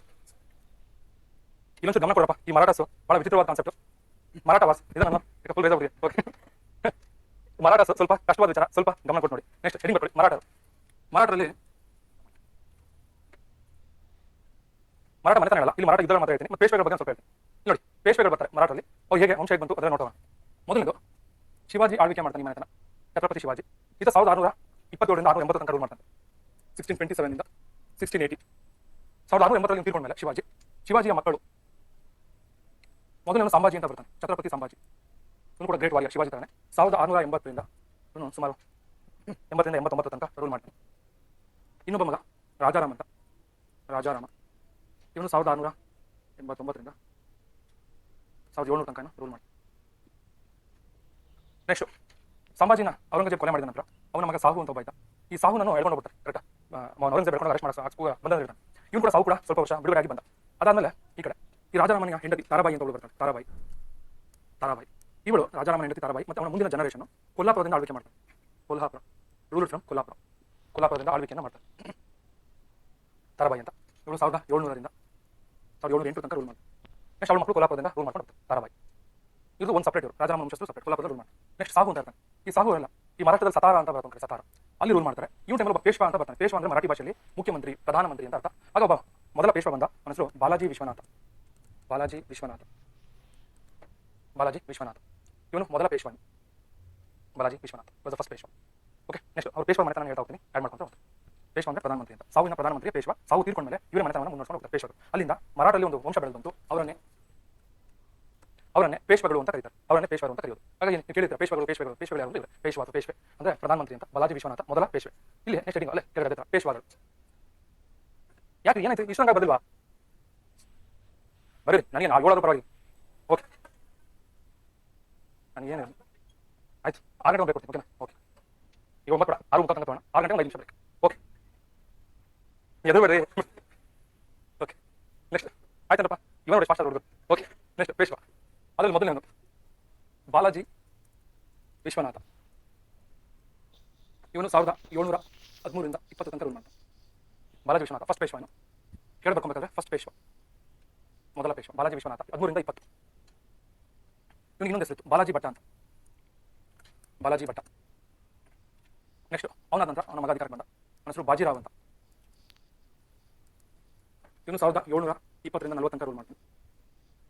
Bajirao first ಅಂತ, ಮೊದಲನೇ ಬಾಜಿರಾವ್ ಅಂತ ಕರೀತಾರೆ. ಇವನು ಬಹಳ ಇಂಪಾರ್ಟೆಂಟ್ ಪರ್ಸನ್.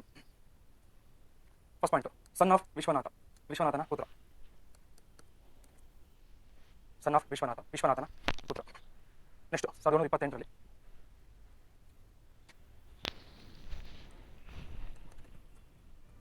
ಅಸಫ್ಜಾ ನಿಜಾಮ್ ಉಲ್ ಮುಲ್ಕ್ ಅಂತ ಅಲ್ಪ ಬಂದ ನೋಡಿ ಬೆಳಗ್ಗೆ.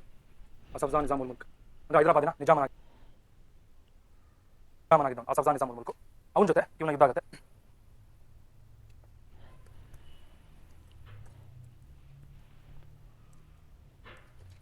ಪೂನಾದ ಹತ್ರ ಬ್ಯಾಟಲ್ ಆಫ್ ಪಾಲ್ಕೆಡ್ ಅಂತಾರೆ.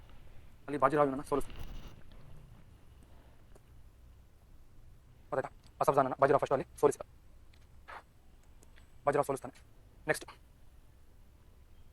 ಸೋಲಿಸಿದ ನಂತರ ಅವ್ರ ಜೊತೆ ಒಂದು ಒಪ್ಪಂದ ಆಯಿತು. ಟ್ರೀಟಿ ಆಫ್ ಮಾಂಗಿ ಶಿವಗಾವ್ ಅಂತ ಒಂದು ಒಪ್ಪಂದ. Treaty of Mungi ಶಿವಗಾವ್.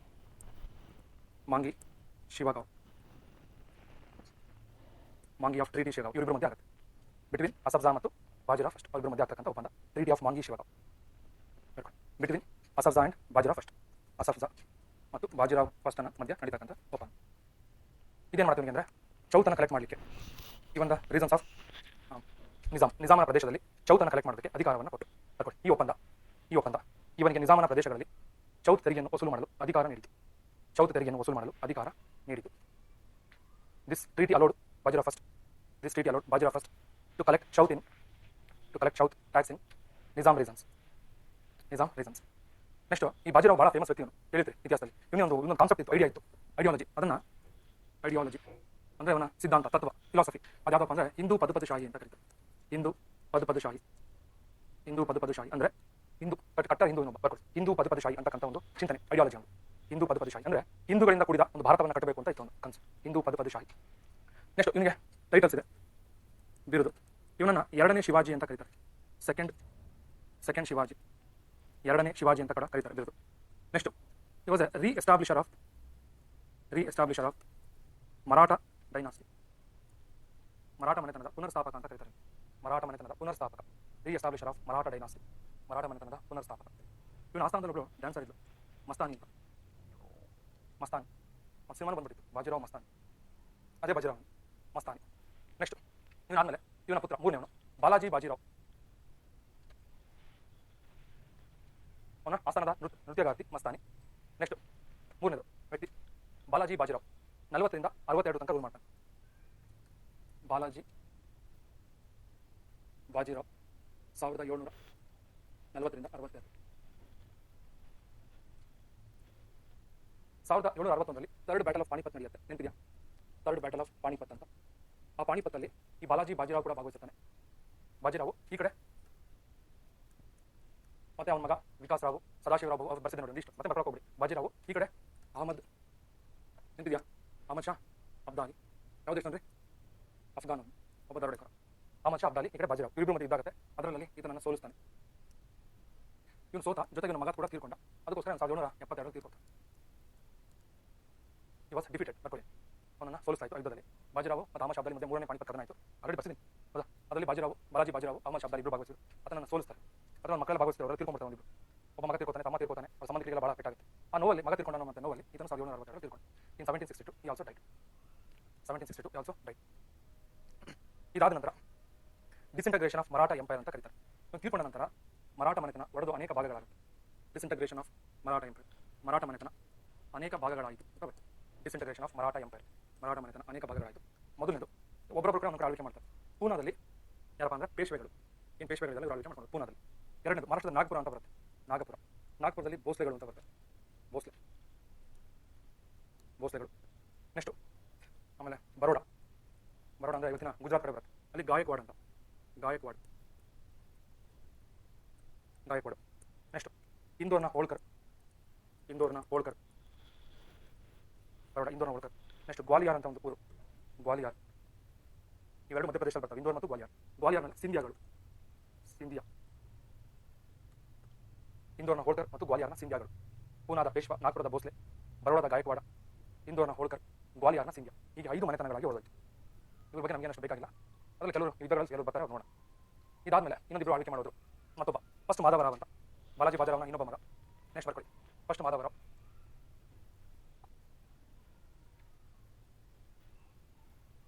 First Madhavrao 1762ರಿಂದ 71 ತನಕ ಫಸ್ಟ್ ಮಾಧವರಾವ್. ಇವನು ಸನ್ ಆಫ್ ಬಾಲಾಜಿ ಬಾಜಿರಾವ್. ಬಾಲಾಜಿ ಬಾಜಿರಾವ್ನ ಪುತ್ರ. ಇನ್ನೊಬ್ಬ ಫಸ್ಟ್ ಮಾಧವರಾವ್, ಅವನ ಮಗ. 62ರಿಂದ 71 ತನಕ ಇರ್ತಾನೆ.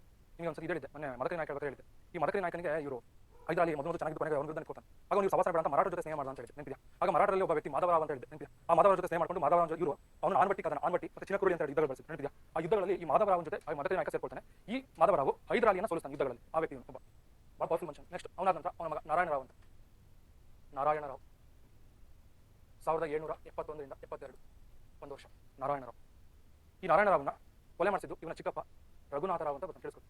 ರಘುನಾಥರಾವ್ನನ್ನು ತಾನು ಅಧಿಕಾರಕ್ಕೆ ಬರಬೇಕು ಅಂತ ಇವನನ್ನು ಹತ್ಯೆ ಮಾಡಿಸಿದ ಅಂತ ಹೇಳ್ತಾರೆ. ಇವನ ಚಿಕ್ಕಪ್ಪನಾದ ರಘುನಾಥರಾವ್ ಅಧಿಕಾರಕ್ಕಾಗಿ ಇವನ ಹತ್ಯೆ ಮಾಡಿಸಿದ. ಇವನ ಚಿಕ್ಕಪ್ಪನಾದ ರಘುನಾಥರಾವ್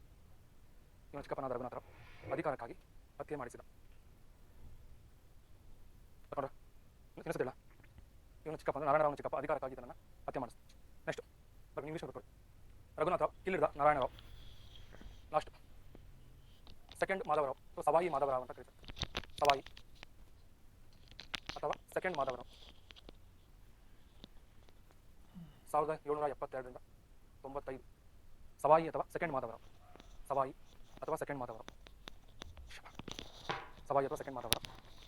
ಇವನು ಬಂದು ಒಬ್ಬ ಪರ್ಸನ್. ಇವನ ಟೈಮಲ್ಲಿ ನಾನಾ ಫಡ್ನವೀಸ್ ಅಂತ ಒಬ್ಬ ಬರ್ತಾನೆ. ಇವನ ಟೈಮಲ್ಲಿ ನಾನಾ ಫಡ್ನವೀಸ್ ವಾಸ್ ದ ಪೇಶ್ವಾ ಅಥವಾ ಪ್ರೈಮ್ ಮಿನಿಸ್ಟರ್. ಆ ಕೆಲಸ ಇಷ್ಟು ತನಕ ಇದು ಒಂದು ಬ್ಯಾಕ್ಗ್ರೌಂಡ್ ಇದೆ. ನಿಮಗೆ ಕಂಪ್ಲೀಟ್ ಪೇಶ್ವಾಗಳು ಯಾರು ಗೊತ್ತಾಗಲಿ ಅನ್ನೋ ಕಾರಣಕ್ಕೆ ಇದನ್ನು ಮಾಹಿತಿ ಕೊಟ್ಟೆ. ಇದರಲ್ಲಿ ಎಷ್ಟು ಹೆಲ್ಪ್ ಆಗುತ್ತೆ ನಿಮಗೆ. ನೀವು ಒಂದು ಓದಬೇಕಾದ್ರೆ ಎಲ್ಲ ರೀಕಾಲ್ ಮಾಡಿದ್ರೆ ಇಷ್ಟು ಜನ ಬಂದೋದ್ರು ಅಂತ ಗೊತ್ತಾಗುತ್ತೆ. ಮೊದಲು ಬಾಲಾಜಿ ವಿಶ್ವನಾಥ, ಅವನ ಮಗ ಬಾಜಿರಾವ್ ಫಸ್ಟ್, ಅವನ ನಂತರ ಬಾಲಾಜಿ ಬಾಜಿರಾವ್, ಅವನ ಮಗ ಫಸ್ಟ್ ಮಾಧವರಾವ್, ನಾರಾಯಣರಾವ್, ಸವಾಯಿ ಮಾಧವರಾವ್, ಸೆಕೆಂಡ್ ಮಾಧವರಾವ್. ಇಷ್ಟು ಇದಾದ್ಮೇಲೆ ಯುದ್ಧ ಪ್ರಾರಂಭ ಮಾಡೋಣ. ಓಕೆ, ಶುರು ಮಾಡಿ. First Anglo Maratha war.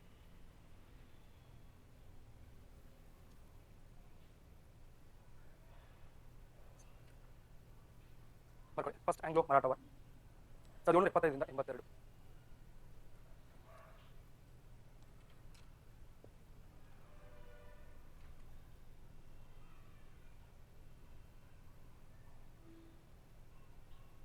ಸ್ವಲ್ಪ ನೋಡಿ, ಈ ಸ್ವಲ್ಪ ಗಮನ ಕೊಡಿ. ಇದೊಂದು ಆಂಗ್ಲೋ ಮರಾಠ ವಾರ್ಸ್ ಒಂದು ವಿಚಿತ್ರವಾಗಿರುವಂಥ ಒಂದು ಕಾನ್ಸೆಪ್ಟ್. ನೀವು ಬುಕ್ಕಲ್ಲಿ ಓದಿದ್ರೆ ಅಂತೂ ನಿಮ್ಗೆ ಖಂಡಿತ ಅರ್ಥ ಆಗಲ್ಲ ಅಂತ ನಾನು ಹೇಳ್ತೀನಿ. ಅಷ್ಟು ಕಾಂಪ್ಲೆಕ್ಸ್ ಆಗಿ ಕೊಟ್ಟಿದ್ದಾರೆ. ಕನ್ನಡ ಬುಕ್ ಅರ್ಥ ಮಾಡ್ಕೊಂಡು ಇಂಗ್ಲೀಷ್ ಬುಕ್ ಅಂತ ಇಂಪಾಸಿಬಲ್ ಆಲ್ಮೋಸ್ಟ್. ಯಾರು ಏನಾದ್ರು ಅಂತ ಗೊತ್ತಾಗಲ್ಲ. ಇದು ಒಂದು 3-4 ಮನೆತನಗಳು. ಯಾರಿಗೂ ಅಂತ ನಿಮ್ಗೆ ಗೊತ್ತಾಗಲ್ಲ. ಸುಮ್ಮನೆ ಇರ್ತೀರ, ಸತಿ ಹೋದ್ರೆ ನಿಮ್ಗೆ ಗೊತ್ತಾಗಲ್ಲ. ಓಕೆ, ಇದು ಪರಿಸ್ಥಿತಿ. ಯಾವಾಗ ಮೆಡಿಟೇಷನ್ ಬೇಕು ಅಂತ ಈ ಮರಾಠ ವಾರ್ ಓದಿ, automatically go to meditation. Okay, ಈ ಮರಾಠ ವಾರ್ಸ್ ಬಗ್ಗೆ ಹೇಳ್ತೀನಿ, ಸ್ವಲ್ಪ ಕೇಳಿಸ್ಕೊಳ್ಳಿ. ಇದರಲ್ಲಿ ಎಕ್ಸಾಮ್ ಏನು ಕೇಳಲ್ಲ, ಎಕ್ಸ್ಪ್ಲೇನ್ ದ ಮರಾಠ ವಾರ್ಸ್ ಅಂತ ಎಲ್ಲೂ ಕೇಳಲ್ಲ. ಆಮೇಲೆ ನೀವು ಓನ್ಲಿ ಮ್ಯಾಚ್ ದ ಫಾಲೋಯಿಂಗ್ ಕೇಳ್ತಾನೆ ಅಷ್ಟೇ. ಮ್ಯಾಚ್ ದ ಫಾಲೋಯಿಂಗ್ ಅಂದ್ರೆ ಯಾವ ಟ್ರೀಟಿ ಯಾವ ಮರಾಠ ವಾರಿಗೆ ಸಂಬಂಧಪಟ್ಟಿದ್ದು ಅಂತ ಅಷ್ಟು ಮಾತ್ರ ಕೇಳೋದು. ಅಷ್ಟು ಗೊತ್ತಿದ್ರೆ ಸಾಕು ನಿಮಗೆ. ಬಟ್ ನೀವು ಒಳಗೆ ಏನೇನು ಆಯ್ತು ಅಂತ ಹೇಳ್ತಾನೆ, ಕೆಲವು ಇಂಪಾರ್ಟೆಂಟ್ ಹೇಳ್ತಾ ಹೋಗ್ತೀನಿ. ಅಲ್ಲಿ ನೋಡಿ, ಆ ವ್ಯಕ್ತಿ ನಾರಾಯಣರಾವ್ ಅಂತಕ್ಕಂಥ ಫಸ್ಟ್ ಮಾಧವರಾವ್ ಮಗ 71 ಅಧಿಕಾರಕ್ಕೆ ಬಂದ. ಅವ್ನು ಚಿಕ್ಕಪ್ಪ ಬರ್ಕೊಂಡಿದ್ದ his uncle Raghunathrao killed him ಅಂತ ಬರ್ಕೊಂಡ. ಹಿಸ್ ಅಂಕಲ್ ಅಂದ್ರೆ ಅವನ ಸ್ವಂತ ಚಿಕ್ಕಪ್ಪನೇ ಅವನ ಕೊಲೆಯನ್ನು ಮಾಡಿಸ್ತಾನೆ. ಏನಕ್ಕೆ? ಅಧಿಕಾರಕ್ಕೋಸ್ಕರ. ಕೊಲೆ ಮಾಡಿಸಿದಾಗ ಅವ್ರಿಗೊಬ್ಬ ಮಂತ್ರಿ ಇದ್ದ, ಪ್ರೈಮ್ ಮಿನಿಸ್ಟರ್, ಅವನು ನಾನಾ ಫಡ್ನವೀಸ್ ಅಂತ. ಅವನು ಕಮಿಟಿ ನೇಮಕ ಮಾಡಿದ. ಯಾರು ಕೊಲೆ ಮಾಡಿಸಿದ್ರು ಇದನ್ನು ತನಿಖೆ ಆಗಬೇಕು ಅಂತ. ತನಿಖೆ ರಿಪೋರ್ಟ್ ಸಿಕ್ತು, ಅದು ಮಾಡಿಸಿದ್ದು ರಘುನಾಥರಾವ್ ಅಂತ ಗೊತ್ತಾಯ್ತು. ಈ ರಘುನಾಥರಾವ್ಗೆ ಭಯ ಶುರುವಾಯಿತು. ನಾನೆಲ್ಲ ಇವ್ರು ಇಲ್ಲೇ ಇದ್ರೆ ನಾನು ಜೈಲಿಗೆ ಹಾಕಿಸ್ತಾರೆ. ನಾನಾ ಫಡ್ನವೀಸ್ ಭಾರಿ ತುಂಬ ಧೈರ್ಯಶಾಲಿ ಮನುಷ್ಯ, ಅವನು ಸಿಕ್ಕಾಪಟ್ಟೆ ಹೊರಟು ಮನುಷ್ಯ. ನಾನಾ ಫಡ್ನವೀಸ್ ಅವನ ಕೈ ಸಿಕ್ಕ ನನ್ನ ಕತೆ ಅಷ್ಟೇ, ಪ್ರಾಣ ತೆಗಿತಾನೆ ಅಂತ ಗೊತ್ತಾಯ್ತು. ತಕ್ಷಣ ಏನು ಮಾಡ್ತಾನೆ, ಬ್ರಿಟಿಷ್ ಹತ್ರ ಕೇಳ್ತಾನೆ, ಏನಪ್ಪ ಅಂದ್ರೆ ನಾನು ನಿಮ್ಮ ಪಕ್ಷ ಸೇರ್ಕೋತೀನಿ, ನನಗೆ ನಿಮ್ಮಿಂದ ಸಹಾಯ ಆಗಬೇಕು. ಏನಪ್ಪ ಅಂದ್ರೆ ನನಗೆ ಮರಾಠರನ್ನು ಸೋಲಿಸಿ ನನಗೆ ಮರಾಠ ಪೇಶ್ವೆ ಸ್ಥಾನವನ್ನು ಕೊಡಿಸಬೇಕು, ರಾಜರ ನನಗೆ ಮಾಡಬೇಕು. ಅದಕ್ಕೆ ನಿಮ್ಗೆ ಏನು ಕೇಳಿದ್ರು ನಾನು ಒಪ್ಕೋತೀನಿ ಅಂತ ಹೇಳ್ತಾನೆ. ಆಗ ಬಾಂಬೆ ಒಬ್ಬ ಗವರ್ನರ್ ಇದ್ದ, ಅವನು ಎಲ್ಫಿನ್ಸ್ಟನ್ ಅಂತ. ಅವನಾಗಲ್ಲ ಮಾಡ್ಕೊಂಡು ಟ್ರೀಟಿ ಮಾಡ್ಕೊಂಡು ಅಂತ ಹೇಳ್ದ. ಆ ಟ್ರೀಟಿಗೆ ಮೊದಲನೇ ಟ್ರೀಟಿ ಆಫ್ ಸೂರತ್ ಅಂತ ಕರೀತಾರೆ. 1775 ನಡೆಯುತ್ತೆ. ಫಸ್ಟ್ ಇದ್ರೆ ಶುರು ಮಾಡಿ. ಸಿಂಪಲ್ ಆಗಿ ಹೋಗಿ, ತುಂಬ ಇನ್ಫಾರ್ಮೇಷನ್ ತುಂಬ ಅವಶ್ಯಕತೆ ಇಲ್ಲ. ಮೊದಲನೇದು ಓಕೆ, ರಘುನಾಥರಾವ್ ನಾರಾಯಣರಾವ್ನ ಹತ್ಯೆ ಮಾಡಿಸಿದ. ನಾರಾಯಣರಾವ್ನ ಹತ್ಯೆ ಮಾಡಿಸಿದ ಹಾಗೂ ಶಿಕ್ಷೆ ಆಗಬಹುದೆಂದು ಭಾವಿಸಿ ಬ್ರಿಟಿಷರ ಪಕ್ಷವನ್ನು ಸೇರಿಕೊಂಡ. ಆಗ ಶಿಕ್ಷೆ ಆಗಬಹುದೆಂದು ಭಾವಿಸಿ ಬ್ರಿಟಿಷ್ ಪಕ್ಷ ಬೇಡ, ಶಿಕ್ಷೆ ಆಗಬಹುದೆಂದು ಭಾವಿಸಿ ಬ್ರಿಟಿಷರ ಸಹಾಯವನ್ನು ಕೇಳಿದ. ಶಿಕ್ಷೆ ಆಗಬಹುದೆಂದು ಭಾವಿಸಿ ಬರ್ಕೊಂಡ್ರ ಬ್ರಿಟಿಷರ ಸಹಾಯವನ್ನು ಕೇಳ್ತಾನೆ. ಆಗ ಆಗುವ ಒಪ್ಪಂದವೇ ಸೂರತ್ ಒಪ್ಪಂದ. ನೀವು ಬರ್ತೀನಿ ಇಂಗ್ಲೀಷಲ್ಲಿ. ರಘುನಾಥರಾವ್ ತಿಳಿದ Narayanrao and took a shelter of British with a fear of punishment because of fear of punishment. Next ಒಪ್ಪಂದ ಮೊದಲನೇದು ಇದರಲ್ಲಿ 75ರಲ್ಲಿ ಸೂರತ್ ಒಪ್ಪಂದ 1775 treaty of Surat.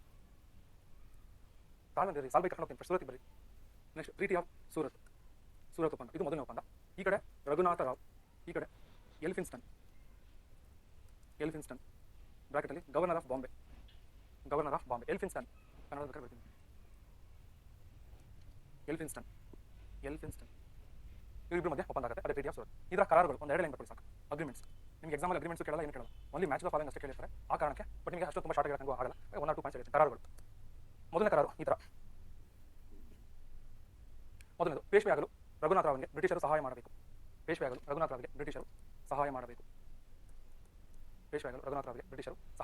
British help the Raghunathrao to become Peshwa. ಎರಡನೇದು, ಸಾಲ್ಸೆಟ್ ಮತ್ತು ಬೆಸಿನ್ ಬ್ರಿಟಿಷರಿಗೆ ಬಿಟ್ಟುಕೊಡಬೇಕು. ಸಾಲ್ಸೆಟ್ ಮತ್ತು Bassein should given to British. Salsette SALSET Salsette and Bassein BASSIEN Bassein ಬ್ರಿಟಿಷರಿಗೆ ಬಿಟ್ಟುಕೊಡಬೇಕು. should given to British. ಇದು ಮೊದಲನೇ ಒಪ್ಪಂದ. ಇದಾದ ನಂತರ ಈ ನೋಡಿ ಒಂದು ಸಣ್ಣ ಗಲಾಟೆ ನಡೆಯುತ್ತೆ. ಅವ್ನು ಹೇಳ್ತಾನೆ, ನಾನು ಫಡ್ನವೀಸ್ ಹೇಳಿದಂತೆ ಎಲ್ಫಿನ್ಸ್ಟನ್ಗೆ, ನಿನಗೆ ಗೊತ್ತಿಲ್ಲ ನೀನು ಯಾರು ಎದ್ಕೊಂಡಿದ್ಯಾ ಅಂತ, ರಘುನಾಥರಾವ್ ಸಪೋರ್ಟ್ ಮಾಡ್ಕೊಂಡು ನಮ್ಮನ್ನ ಎದ್ಕೊಂಡಿದ್ಯಾ, ಇವೆಲ್ಲ ಸರಿ ಇರಲ್ಲ ನೋಡು ಅಂತ ವಾದ ಮಾಡಿದ. ನಾನು ತುಂಬ ವರ್ಡ್ ಮನುಷ್ಯ.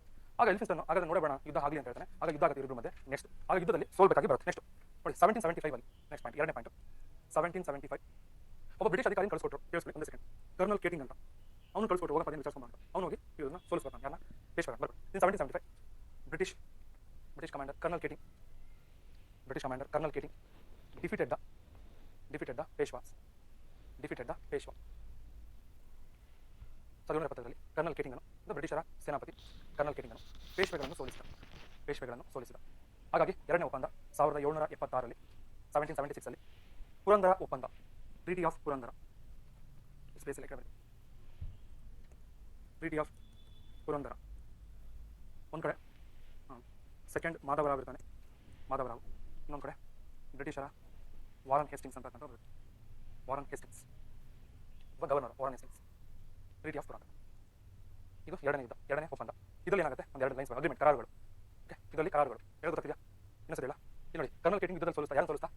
ಪೇಶ್ವೆಯನ್ನು ಸೋಲಿಸ್ತಾ. ಸೋತರು ಯಾರ ಜೊತೆ ಒಪ್ಪಂದ ಮಾಡಿಕೊಂಡ್ರು? ಬ್ರಿಟಿಷ್. ಆಗ ಗವರ್ನರ್ ಯಾರು? Warren Hastings. ಯಾವ ಒಪ್ಪಂದ? Treaty of Purandar. ಅದರಲ್ಲಿ 2 ಕರಾರುಗಳು ಬರ್ತದೆ. ಮೊದಲನೇದು, ಸೂರತ್ ಒಪ್ಪಂದವನ್ನು ರದ್ದುಗೊಳಿಸಬೇಕು. Abolish Surat treaty. ಸೂರತ್ ಒಪ್ಪಂದವನ್ನು ಅಂದರೆ ರಘುನಾಥರಾವ್ ಈ ಮಾಧವರಾವ್ನ ಶತ್ರುವಾಗಿದ್ದಂಥ ರಘುನಾಥರಾವ್ ಜೊತೆ ಮಾಡ್ಕೊಂಡು ಒಪ್ಪಂದವನ್ನು ಬ್ರಿಟಿಷರು ರದ್ದುಗೊಳಿಸಬೇಕು. ಗೊತ್ತಾಗ್ತಿದೆಯಾ? ಇದು ತುಂಬ ಕಾಂಪ್ಲೆಕ್ಸ್. ಎಷ್ಟು ಗಮನ ಕೊಟ್ಟು ಕೇಳಿಸ್ಕೊಂಡ್ರು ಕಡಿಮೆ. ಈ ಮಾಧವರಾವ್ನ ಪರಮಶತ್ರು ಯಾರು? ರಘುನಾಥರಾವ್. ಯಾಕಂದ್ರೆ ಕೊಲೆ ಮಾಡಿ ತಪ್ಪಿಸ್ಕೊಂಡಿದ್ದ. ಈ ರಘುನಾಥರಾವ್ ಯಾರ ಜೊತೆ ಒಪ್ಪಂದ ಮಾಡ್ಕೊಂಡಿದ್ದ? ಬ್ರಿಟಿಷ್ ಜೊತೆ. ಇವ್ರ ಒಪ್ಪಂದ ಮಾಡ್ಕೊಂಡು ಇವ್ರು ಒಪ್ಪಂದ ಇರಬೇಕು, ಮುರಿಲೇಬೇಕು. ಹಾಗೆ ಮೊದಲನೇ ಪಾಯಿಂಟ್ ಸೂರತ್ ಒಪ್ಪಂದವನ್ನು ರದ್ದುಗೊಳಿಸಬೇಕು. Abolish of Surat treaty. ಎರಡನೇದು, ಸಾಲ್ಸೆಟ್ ಬ್ರಿಟಿಷರಿಗೆ ಬಿಟ್ಟುಕೊಡಬೇಕು. Salsette should given to British. Salsette ಬ್ರಿಟಿಷರಿಗೆ ಬಿಟ್ಟುಕೊಡಬೇಕು.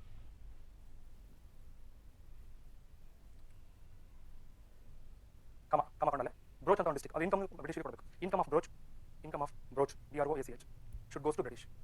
ಬ್ರೋಚ್ನ ಆದಾಯ ಬ್ರಿಟಿಷರಿಗೆ ನೀಡಬೇಕು. Income of Broach should given to British. ಬ್ರೋಚ್ನ ಆದಾಯ ಬ್ರಿಟಿಷರಿಗೆ ಕೊಡಬೇಕು. ನೆಕ್ಸ್ಟ್ ರಘುನಾಥರಾವ್ಗೆ ಇನ್ಮೇಲೆ ತಿಂಗಳು 25,000 ರೂಪಾಯಿ ಪೆನ್ಷನ್ ಮರಾಠರು ಕೊಡಬೇಕು. ರಘುನಾಥರಾವ್ಗೆ ಮಾಸಿಕ 25,000 ವಿಶ್ರಾಂತಿ ವೇತನವನ್ನು ಮರಾಠರು ಕೊಡಬೇಕು ಅಥವಾ ಪೇಶ್ವೆಗಳು ನೀಡಬೇಕು.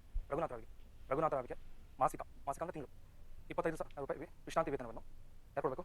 ಪೇಶ್ವೆಗಳು ನೀಡಬೇಕು. ನೀವು ಬರ್ಕೊಳ್ಳಿ. Peshwa should give 25,000 monthly pension to Raghunath Rao.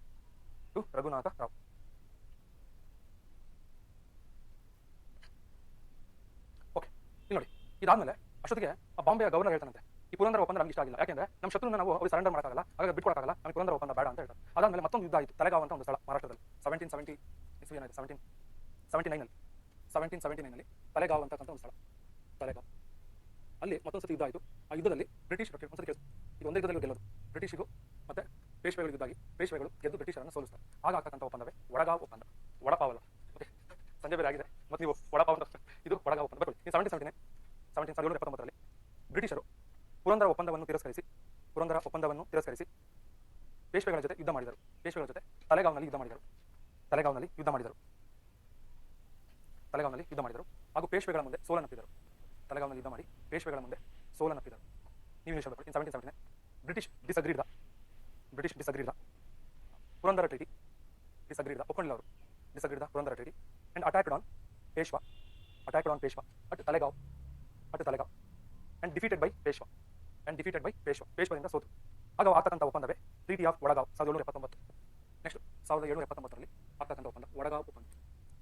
Treaty of ವಡಗಾವ್ ಒಂದು ಕಡೆ ಸೆಕೆಂಡ್ ಮಾಧವರಾವ್, ಇನ್ನೊಂದು ಕಡೆ ವಾರನ್ ಹೇಸ್ಟಿಂಗ್ಸ್ ಮತ್ತು ಮಾಧವರಾವ್. ಇದರ ಕರಾರುಗಳು ಬರ್ಕೊಳ್ಳಿ. ಅಗ್ರಿಮೆಂಟ್ಸ್ ಬ್ರಿಟಿಷರು ರಘುನಾಥರಾವ್ನನ್ನು ಮರಾಠರಿಗೆ ಒಪ್ಪಿಸಬೇಕು. British should surrender the Raghunathrao to Peshwa. Next ಎರಡನೇದು ಬ್ರಿಟಿಷರು ಮರಾಠರಿಂದ ಗೆದ್ದ ಪ್ರದೇಶಗಳನ್ನು ಮರಳಿ ಹಿಂತಿರುಗಿಸಬೇಕು. British should return the captured regions of Peshwa. ಬ್ರಿಟಿಷರು ವಶಪಡಿಸಿಕೊಂಡ ಪ್ರದೇಶಗಳನ್ನು ಮರಳಿ ಹಿಂತಿರುಗಿಸಬೇಕು. ನೋಡಿ, ಇದಾಗಿ ಚೂರು ಸಮಯ ಕಳೆದಿರುತ್ತೆ. 1781 ಟೈಮಲ್ಲಿ ಇಲ್ಲಿ ನೋಡಿ, 1781 ಟೈಮ್ ಅಷ್ಟೊತ್ತಿಗೆ ಒಬ್ಬ ಫ್ರೆಂಚ್ ಅಧಿಕಾರಿ ಇವ್ರ ಆಸ್ಥಾನಕ್ಕೆ ಬರ್ತಾನೆ, ಪೇಶ್ವೆಗಳ ಆಸ್ಥಾನಕ್ಕೆ. ಆಗ ಬ್ರಿಟಿಷ್ ಹೇಳಿದಂತೆ, ನೀವು ಫ್ರೆಂಚ್ ಜೊತೆ ಸೇರ್ಕೊಂಡು ನಮ್ಮ ಶತ್ರುಗಳನ್ನ ಆಗಿದ್ದೀರಾ, ನಮ್ಮ ವಿರುದ್ಧ ಮಸಲತ್ ಮಾಡ್ತೀರಾ, ನಮಗೆ ಏನಂತಾರೆ ಮೋಸ ಮಾಡ್ತೀರಾ. ಹಾಗಾಗಿ ಎರಡನೇ ಯುದ್ಧ ಆಗುತ್ತೆ ಸಿಂಪ್ರಿ ಅಂತಕ್ಕಂಥ ಸ್ಥಳದಲ್ಲಿ. ಈ ಸಿಂಪ್ರಿಯಲ್ಲಿ ಪೇಶ್ವೆಗಳನ್ನು ಸೋಲಿಸಿ ಒಂದು ಒಪ್ಪಂದ ಮಾಡಿಕೊಂಡ್ರು. ಅದು ಕೊನೆಯ ಒಪ್ಪಂದ. ಅವ್ರಿಗೆ ಕೇಳಿದಲ್ಲ, ಟ್ರೀಟಿ ಆಫ್ ಸಾಲ್ಬಾಯ್ ಒಪ್ಪಂದ. ಇವಾಗ ಬರ್ತಕ್ಕಂಥದ್ದು ಕೊನೆಯ ಒಪ್ಪಂದ. ಬರ್ಕೊಳ್ಳಿ. 1781ರಲ್ಲಿ ಇದನ್ನೇನಾದ್ರು ನೀಟಾಗಿ ಅರ್ಥ ಮಾಡ್ಕೊಂಡು ಆ ಅಷ್ಟು ಅಗ್ರಿಮೆಂಟ್ಸ್ ಟ್ರೀಟಿಗಳು ನೆನಪಿಟ್ಕೊಂಡ್ರೆ ನಿಮ್ಮ ಜನ್ಮ ಸಾರ್ಥಕ. ಓಕೆನಾ? ಯಾಕೆಂದ್ರೆ ಮೊದಲನೇ ಮರಾಠದಲ್ಲಿ 4 ಒಪ್ಪಂದ, ಎರಡನೇ ಮರಾಠದಲ್ಲಿ 4 ಒಪ್ಪಂದ, ಮೂರನೇ ಮರಾಠದಲ್ಲಿ 4 ಒಪ್ಪಂದ, ಟೋಟಲ್ 12 ಒಪ್ಪಂದಗಳು ಬರುತ್ತೆ. ಓಕೆನಾ? 1 2 3 4 ಆಯಿತು. ಇದಾದ್ಮೇಲೆ ಮತ್ತೆ 4 ಓಕೆ, ಟೋಟಲ್ 12 ಬರುತ್ತೆ. ಓಕೆ, ಜಾಸ್ತಿ ಇಲ್ಲ 12. ಓಕೆ, ಅದಕ್ಕೆ ನಮ್ಮ ಹುಡುಗರು ಯಾವಾಗ ಸಿಕ್ಕರೆ ಇಷ್ಟು ಓದಾಯ್ತು ಅಂತ ಲಾಸ್ಟ್ ಗೊತ್ತಿ ಸರ್, ಎಕ್ಸಾಮ್ಗಿಂತ ಮುಂಚೆ ಓದ್ಕೊಂಡು ಹಿಂಗೆ ಬುಕ್ ಇಟ್ಬಿಟ್ಟು ಹಂಗೆ ಒಳಗೆ ಹೋಗ್ತೀವಿ ಸರ್. ಓಕೆ, ಈ ಥರ ಇದೆ ಇಷ್ಟು. ಓಕೆ, ಹಾಗಾಗಿ ಇಷ್ಟರಿಂದ ಜನ ಭಯಪಡ್ತಾರೆ, ಸವಾಸನ ಬೇಡ ಸರ್ ನಮಗೆ. ಹೌದೇನ್ರಿ? ಓಕೆ, ಬರ್ಕೊಳ್ಳಿ. 1781ರಲ್ಲಿ ಫ್ರೆಂಚರ ಅಧಿಕಾರಿ ಪೇಶ್ವೆಗಳ ಆಸ್ಥಾನಕ್ಕೆ ಭೇಟಿ ನೀಡಿದ್ದ. ಇದನ್ನು ಅನುಮಾನಿಸಿದ ಬ್ರಿಟಿಷರು ಇವರನ್ನು ಸಿಂಪ್ರಿ ಎಂಬ ಸ್ಥಳದಲ್ಲಿ ಸೋಲಿಸಿದರು.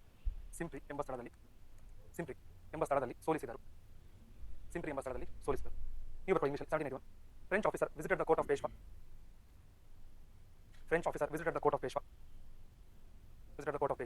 So British thought that it was a conspiracy. So British thought that it was a conspiracy and attacked and defeated the Peshwa. At Simpri. Last ಒಪ್ಪಂದ 1782 ಸಾಲ್ಬಾಯ್ ಒಪ್ಪಂದ. ಇವೆಲ್ಲ ಪ್ಲೇಸ್. ಸಾಲ್ಬಾಯ್ ಅಂದ್ರೆ ಮಹಾರಾಷ್ಟ್ರದ ಒಂದು ಸ್ಥಳ ಇದು. Treaty of Salbai. Second Madhavrao, Warren Hastings. Salbai, second Madhavrao ಮತ್ತು Warren Hastings. Okay, ಮೊದಲನೇದು ಸಾಲ್ಸೆಟ್ ಬ್ರಿಟಿಷ್ಗೆ, ಬೆಸಿನ್ ಮರಾಠಿಗೆ ಒಪ್ಪಂದ ಆಯಿತು. ಸಾಲ್ಸೆಟ್ ಇವೆಲ್ಲ ನಿಮಗೆ ಬೇಕಾಗಿಲ್ಲ, ಜಸ್ಟ್ ಹೇಳ್ತೀನಿ ಸರ್. ಸಾಲ್ಸೆಟ್ ಬ್ರಿಟಿಷ್ಗೆ, ಬೆಸಿನ್ ಮರಾಠಿಗೆ ಕೊಡಬೇಕು. Salsette British goes to British, Bassein to Maratha. ಒಪ್ಪಂದ, ಅಗ್ರಿಮೆಂಟ್ಸ್, ಕರಾರುಗಳು. ಮೊದಲನೇ ಕರಾರು. ಎರಡನೇದು, ಈ ರಘುನಾಥರಾವ್ಗೆ ಯಾವುದೇ ಕಾರಣಕ್ಕೂ ಬ್ರಿಟಿಷರು ಸಪೋರ್ಟ್ ಮಾಡುವಾಗಿಲ್ಲ, ಸಹಾಯ ಮಾಡುವಾಗಿಲ್ಲ. British should not support the Raghunathrao. ಬ್ರಿಟಿಷರು ರಘುನಾಥರಾವ್ಗೆ ಸಹಾಯ ಮಾಡಬಾರದು. ಇಲ್ಲಿಗೆ 4 ಒಪ್ಪಂದ ಮುಗಿತವೆ. ಮೊದಲನೇದಾಗಿ ಟ್ರೀಟಿ ಆಫ್ ಸೂರತ್, ಎರಡನೇ treaty of Purandar, treaty of Wadgaon, treaty of Salbai. ಹೀಗೆ 4 ಒಪ್ಪಂದಗಳೊಂದಿಗೆ ಮೊದಲನೇ Anglo Maratha war complete. Salsette ಬ್ರಿಟಿಷ್ಗೆ, ಬೆಸಿನ್ ಮರಾಠಿಗೆ, ರಘುನಾಥರಾವ್ಗೆ ಬ್ರಿಟಿಷರು ಸಹಾಯ ಮಾಡಬಾರದು. ಇದು ಒಪ್ಪಂದ.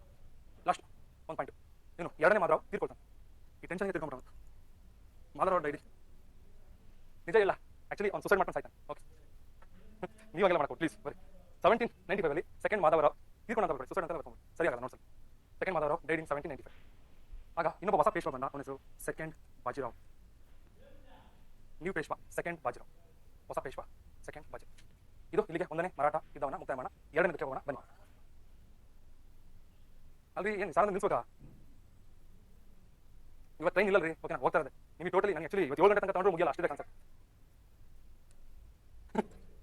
ಬಾಯ್ ಫ್ರೆಂಡ್ಸ್ ಅಂತ ಹೇಳಂಗಿಲ್ಲ. ಬನ್ನಿ ನೆಕ್ಸ್ಟ್ ನಾನು ಮಾತು ಕೇಳಿ ಬನ್ನಿ. ನಾಳೆ ಬೆಳಿಗ್ಗೆ 6 ಗಂಟೆಗೆ ಬರ್ತೀರಾ?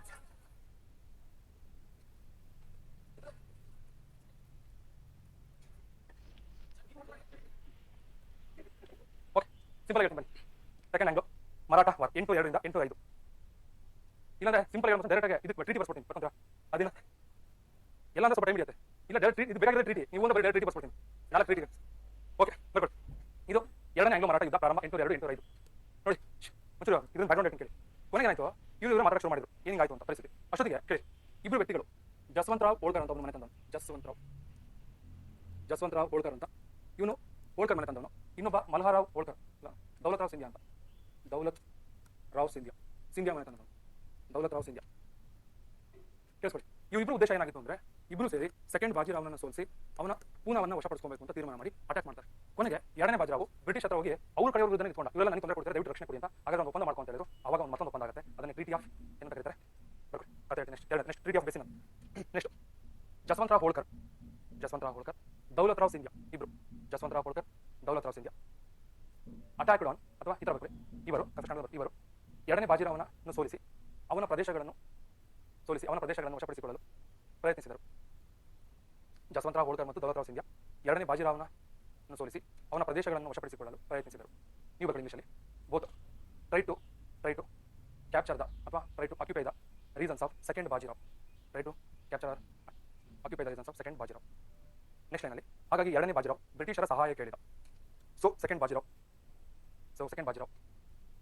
Seek help from British. ಆಗ ಆಗ್ತಕ್ಕಂಥ ಒಪ್ಪಂದವೇ 1802ರಲ್ಲಿ ಮೊದಲನೇ ಒಪ್ಪಂದ. ಅದನ್ನೇ ಟ್ರೀಟಿ ಆಫ್ ಬೇಸಿನ್ ಅಂತ ಕರೀತಾರೆ. ಬೇಸಿನ್ ಒಪ್ಪಂದ ಮೊದಲನೇದು. ಈ ಕಡೆ ಸೆಕೆಂಡ್ ಮಾಧವರಾವ್, ಈ ಕಡೆ ಸೆಕೆಂಡ್ ಬಾಜಿರಾವ್ ಏನಾದ್ರೆ ಸೆಕೆಂಡ್ ಬಾಜಿರಾವ್. ನೆಕ್ಸ್ಟ್ ಈ ಕಡೆ ವೆಲ್ಲೆಸ್ಲಿ ಅಂದ್ರೆ ಗೊತ್ತಲ್ಲ ಸಬ್ಸಿಡರಿ ಅಲಯನ್ಸ್. ಆ ವೆಲ್ಲೆಸ್ಲಿ ನಾಟ್ ಆರ್ಥರ್ ವೆಲ್ಲೆಸ್ಲಿ. ನೋಡಿ ಎರಡನೇ ಒಪ್ಪಂದ ಅಗ್ರಿಮೆಂಟ್ಸ್ ಕರಾರುಗಳು ಬರ್ಕೊಳ್ಳಿ. ಕರಾರುಗಳು ಗಟ್ಟಿ ಆಗ್ತದೆ. ಏನು ನೋಡಿ ಇಲ್ಲಿ ನೀವೇನು ತಯಾರಿಸಿದಿಲ್ಲ. ನಾಳೆ ಇನ್ನೊಂದು 3 ತಿಂಗಳಿಗೆ PSI ಬರೋ ಎಕ್ಸಾಮ್ ಕರೀತಾರೆ. ನೀವು ಬೆಳಿಗ್ಗೆ ನೈಟ್ ಕೇಳಿಸ್ಕೊಳ್ಳಿ 8 ಗಂಟೆಗೆ ಹೋದ್ರೆ ರಾತ್ರಿ 11 ಗಂಟೆ ಲೈಬ್ರರಿಯಿಂದ ವಾಪಸ್ ಬರಬೇಕು. ಅಷ್ಟು ಓದಿದ್ರು ಎಕ್ಸಾಮ್ನ ಧೈರ್ಯವಾಗಿ ಎದುರಿಸ್ತೀನಿ ಅನ್ನೋದು ಕಾನ್ಫಿಡೆನ್ಸ್ ಕಾರಣಕ್ಕೆ ಯಾವ ಸ್ಟೂಡೆಂಟ್ಸ್ ಬೆಳಿಗ್ಗೆ 8 ರಾತ್ರಿ 10 ಗಂಟೆವರೆಗೆ ಬರ್ತೀವಿ ಸರ್. ಓದ್ತೀನಿ. This is the fact of life. ಇವಾಗಿಂದ ನೀವು ತಯಾರಿ ಆಗಲೇಬೇಕು. ಕರೆಕ್ಟಾ? ಓಕೆ ಬಸ್. ಮೊದಲನೇದು ಸಹಾಯಕ ಸೈನ್ಯ ಪದ್ಧತಿಯನ್ನು ಒಪ್ಪಿಕೊಂಡ. Accepted subsidiary alliance system. ಸಹಾಯಕ ಸೈನ್ಯ ಪದ್ಧತಿಯನ್ನು ಒಪ್ಪಿಕೊಂಡ. ಸಬ್ಸಿಡರಿ ಅಲಯನ್ಸ್ ಸಿಸ್ಟಮ್ ಅನ್ನು ಒಪ್ಪಿಕೊಂಡ. ಇಷ್ಟೇ ಒಂದೇ ಅಗ್ರಿಮೆಂಟ್. ಅದಾದ್ಮೇಲೆ ಕೆಲವು ರೀಸನ್ಸ್ ಎಲ್ಲ ಬಿಟ್ಕೊಡ್ತಾರೆ, ಬೇಕಾಗಿಲ್ಲ ನಮಗೆ, ಸುಮ್ಮನೆ ಅನ್ನೆಸರಿ ಇನ್ಫಾರ್ಮೇಷನ್ಸ್. ನೆಕ್ಸ್ಟ್ ಅದಾದ್ಮೇಲೆ ಇವನ ಆಗ ಸಂಬಂಧಿಕರು ಯಾರು? ನಾಗಪುರದ ಭೋಸಲೆಗಳು ಮತ್ತು ಇದೇ ವ್ಯಕ್ತಿಗಳು ಜಸ್ವಂತರಾವ್ ಹೋಳ್ಕರ್, ದೌಲತ್ ರಾವ್ ಸಿಂಧ್ಯಾ. ನಿಮ್ಗೆ ಗೊತ್ತಲ್ರಿ ಸಂಬಂಧಿಕರು ಬೈತಾರೆ, ಜಗಳಾಡ್ತಾರೆ, ಮತ್ತು ಅವ್ರನ್ನ ಹೋಗಿ ಹೋಗ್ತೀವಿ. ಕರೆಕ್ಟ್? ಸಂಬಂಧಿಕರು ಇನ್ನೊಂದು ಟೈಮಲ್ಲಿ ಏನೋ ಮಾತಾಗಿರುತ್ತೆ, ಹಾಗಂತ ಬಿಡಕ್ಕಾಗಲ್ಲ. ಇನ್ನೊಂದು ವಿಚಾರ ನಿಮಗೆ ತೆಲಿಂಗ ಪ್ಯಾಕೆಟ್ ಕೇಳಿಸ್ಕೊಳ್ಳಿ. ಫ್ರೆಂಡ್ಸ್ ಬಿಡೋದನ್ನ ಲೈಫಲ್ಲಿ ಸಂಬಂಧಗಳನ್ನ ಬಿಡಕ್ಕಾಗಲ್ಲ. ನೀವು ಬೇಡ ಅಂದ್ರೆ ಅವ್ರು ಬಿಡಲ್ಲ. ಓಕೆನಾ? ಸುತ್ತು ಮತ್ತೆ ವಾಪಸ್ ಬಂದೇ ಬರ್ತಾರೆ. ಎಷ್ಟು ಸತಿ ಈ ಸಂಬಂಧಿಕರಿಗೆ ಅಂದ್ರೆ ಬೇಡಪ್ಪ ಸಭಾ ಅಂದ್ರೆ ಎಲ್ಲರೂ ಹೋಗಿ ಗಂಟು ಬಿದ್ದಿರ್ತಾರೆ. ಯಾವ್ದೋ ಫಂಕ್ಷನ್ ಹೋಗಿ ನೀವು ಯಾರನ್ನ ಮುಖ ನೋಡಬಾರ್ದು ಅಂತ ಫಂಕ್ಷನ್ ಅವ್ರು ಬಂದು ಪಕ್ಕದಲ್ಲಿ ಕೂತಿರ್ತಾರೆ. ಊಟಕ್ಕೆ ತಿರುಗಿ ನೋಡಿದ್ರೆ ಹೇಗೆ ಚೆನ್ನಾಗಿದ್ದೀರಾ ಅಂತ ಅವಾಗ ಒಲ್ಲದ ಮನಸ್ಸಿನ ಅಂದ್ರೆ ಚೆನ್ನಾಗಿದೆ ಅಂತ ಹೇಳಬೇಕು. ನೀವು ಹೇಗಿದ್ದೀರಾ ಅಂತ ಕೇಳಬೇಕು. ಫಾರ್ಮಾಲಿಟೀಸ್ ಹೌದಲ್ರಿ? ಅದು ಊಟ ಮಾಡೋದು ಬೈಕ್ ಅಂತಿರ್ತಾರೆ. ಇನ್ನೂ ಬರ್ಬೇಕು ಕರ್ಮಕ್ಕೆ ಪಕ್ಕದಲ್ಲಿ. ದಟ್ ಇಸ್ ಲೈಕ್ ಹಿಂಗೆ ಇವೆಲ್ಲ ನೋಡಿ. ಇವ್ರಿಬ್ಬರೇ ಹಾಳು ಮಾಡಿದ್ದು ದೌಲತ್ ರಾವ್ ಜಸ್ವಂತರಾವ್. ನೀವು ಹಿಂಗೆ ಮಾಡಿದ್ರೆ ಟೈಮ್ ಮತ್ತೆ ಮುಂದೆ ನೋಡಿ. ಓಕೆ ಮತ್ತೆ 6:30 ಆಗ್ಬೋದು. ಓಕೆ ಅಲ್ಲ ಇದು ಓಕೆ ನೆಕ್ಸ್ಟ್ ಹಾಗಾಗಿ ಕೊನೆಗೆಲ್ಲ ಸೇರ್ಕೊಂಡು ಮತ್ತೆ ಯುದ್ಧವನ್ನು ಪ್ರಾರಂಭ ಮಾಡ್ತಾರೆ. ಸೊ ನೆಕ್ಸ್ಟ್ ಇವನ ಸಂಬಂಧಿಕರಾದ ಭೋಸ್ಲೆ ಆಮೇಲೆ ಸಿಂಧ್ಯಾ ಮತ್ತು ಹೋಳ್ಕರ್ ಸಹಾಯಕ ಸೈನ್ಯ ಪದ್ಧತಿಯನ್ನು ವಿರೋಧಿಸಿ ನಾಗಪುರದ ಭೋಸ್ಲೆ, ಹೋಳ್ಕರ್ ಮತ್ತು ಸಿಂಧ್ಯಾ ಸಹಾಯಕ ಸೈನ್ಯ ಪದ್ಧತಿಯನ್ನು ವಿರೋಧಿಸಿ ಬ್ರಿಟಿಷರ ವಿರುದ್ಧ ಯುದ್ಧ ಸಾರಿದರು. ನೀವು ಬರ್ಕೊಳ್ಳಿ. ಒಂದು ರಿಲೇಟಿವ್ಸ್ ಅಂದರೆ ಬಾಜಿರಾವ್ನ ಸಂಬಂಧಿಕರಲ್ಲ. ಭೋಸ್ಲೆ ಅಂದ್ರೆ ನಾಗಪುರದವರು, ಹೋಳ್ಕರ್ ಅಂದರೆ ಇಂದೋರ್ನವರು. ಕರೆಕ್ಟಾ? ಸಿಂಧ್ಯಾಗಳು ಅಂದರೆ ಗ್ವಾಲಿಯರ್ನವರು. ಹೋಳ್ಕರ್ ಅಂಡ್ ಸಿಂಧ್ಯಾ 3 ಜನ opposite the subsidiary alliance system and fought against the British. Next ಎರಡನೇ ಯುದ್ಧಗಳು ಹೇಳ್ತೀನಿ. ಒಂದಾಯ್ತು. ಎರಡನೇದು ಬ್ರಿಟಿಷ್ ಎರಡನೇ ಸತಿ ಇವರು ನಾಗಪುರದ ಭೋಸ್ಲೆ ಅಟ್ಯಾಕ್ ಮಾಡ್ತಾರೆ. ಅವರು ಸೋಲ್ಬೇಕಾಗುತ್ತೆ ಬ್ರಿಟಿಷ್ ಮುಂದೆ.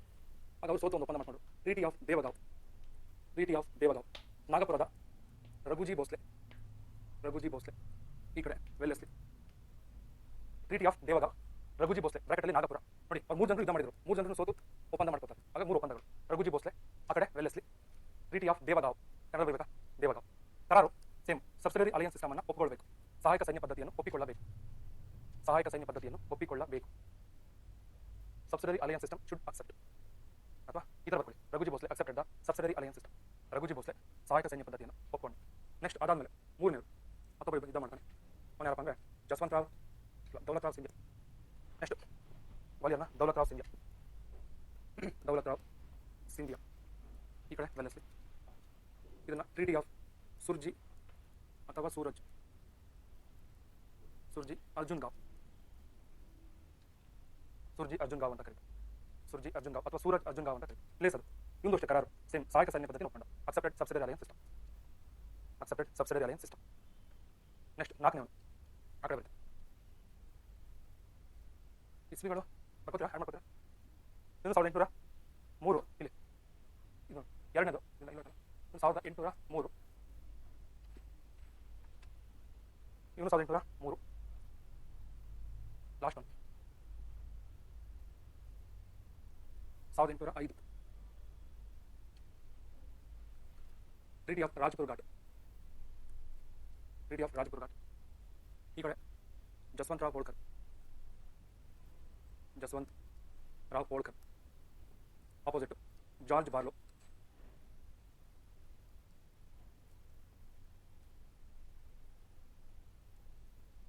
ಜಾರ್ಜ್ ಬಾರ್ಲೋ ಇವರಿಬ್ಬರ ಮಧ್ಯೆ ಆಗುವಂಥದ್ದು ರಾಜ್ಪುರ್ ಘಾಟ್ ಒಪ್ಪಂದ. ಟ್ರೀಟಿ ಸೇಮ್ ಸಹಾಯಕ ಸೈನ್ಯ ಪದ್ಧತಿಯನ್ನು ಒಪ್ಪಂದ. ಸಹಾಯಕ ಸೈನ್ಯ ಪದ್ಧತಿಯನ್ನು ಒಪ್ಪಂದ. ರಾಜಪುರ ಘಾಟ್ ಬರ್ಕೊಡ. ಓಕೆ ನೆಕ್ಸ್ಟ್ 3ನೇ ಆಂಗ್ಲೋ ಮರಾಠ ವಾರ್. ಹಾಂ ಬೇಕಾ ಏನಿದೆ ಅರ್ಥ ಇಲ್ಲ ಬಿಡ್ತೀನಾ ಯಾರಿಗೆ? ಓಕೆ ಇಲ್ಲ ಲಾಸ್ಟ್ ಮುಗಿಸ್ಬಿಡೋಣ. ಇಲ್ಲ ನಾಳೆ 7:30 ತಗೋತೀನಿ. ಏಯ್ ಎಲ್ಲರೂ ಹಾಳು ಮಾಡಿದ್ದೇವೆ ಇವನು. ಎಲ್ಲ ಪಾಪ ಆರಾಮಾಗಿದ್ರು ಶುರು ಮಾಡ್ದಾಗ. ಓಕೆ ನಾಳೆ 7:30 ಓಕೆನಾ? ಹಾಗೆ ಇವಾಗ 4 ಗಂಟೆ ಓಕೆನಾ? ಓಕೆ 4 ಬೇಡ ಲೇಟ್ ಆಗುತ್ತೆ. 3 to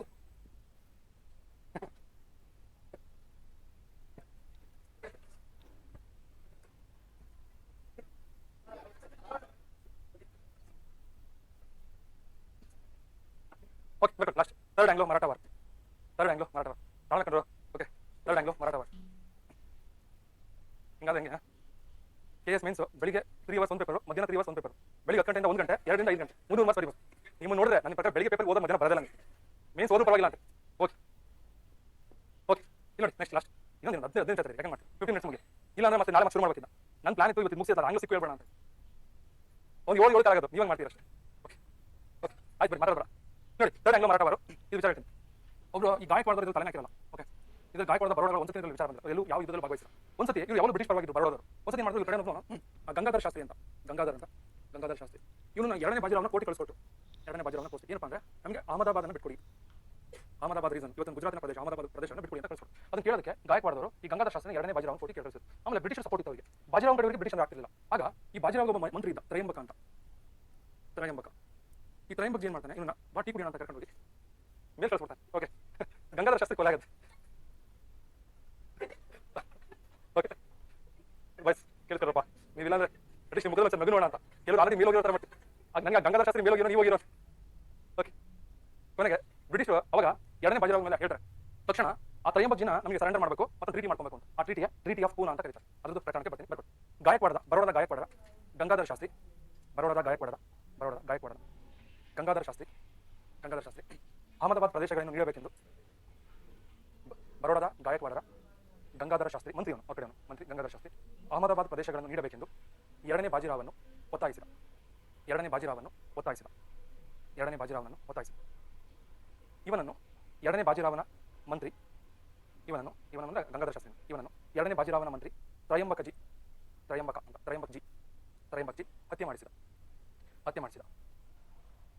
2ನೇ ಬಾಜಿರಾವನ ಮಂತ್ರಿ ತ್ರಯಂಬಕ್ ಜಿ ಹತ್ಯೆ ಮಾಡಿಸಿದ. ಆಗ ಮತ್ತೊಂದು ಒಪ್ಪಂದ ಏರ್ಪಟ್ಟಿತು. ಇಂಗ್ಲಿಷ್ ಬರ್ಕೊಳ್ಳಿ. Baroda Gaekwad's minister Gangadhar Shastri demanded Ahmedabad reason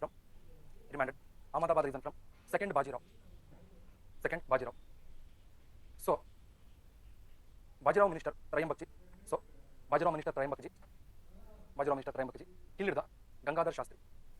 so Bajirao minister Trimbak ji killed the Gangadhar Shastri. Then treaty was conducted. ಬರ್ಕೊಳ್ಳಿ 1817 ಪೂನಾ ಒಪ್ಪಂದ. Treaty of Poona second Bajirao ಮತ್ತೆ ಆ ಕಡೆ ಮಾರ್ಕ್ವೆಸ್ ಹೇಸ್ಟಿಂಗ್ಸ್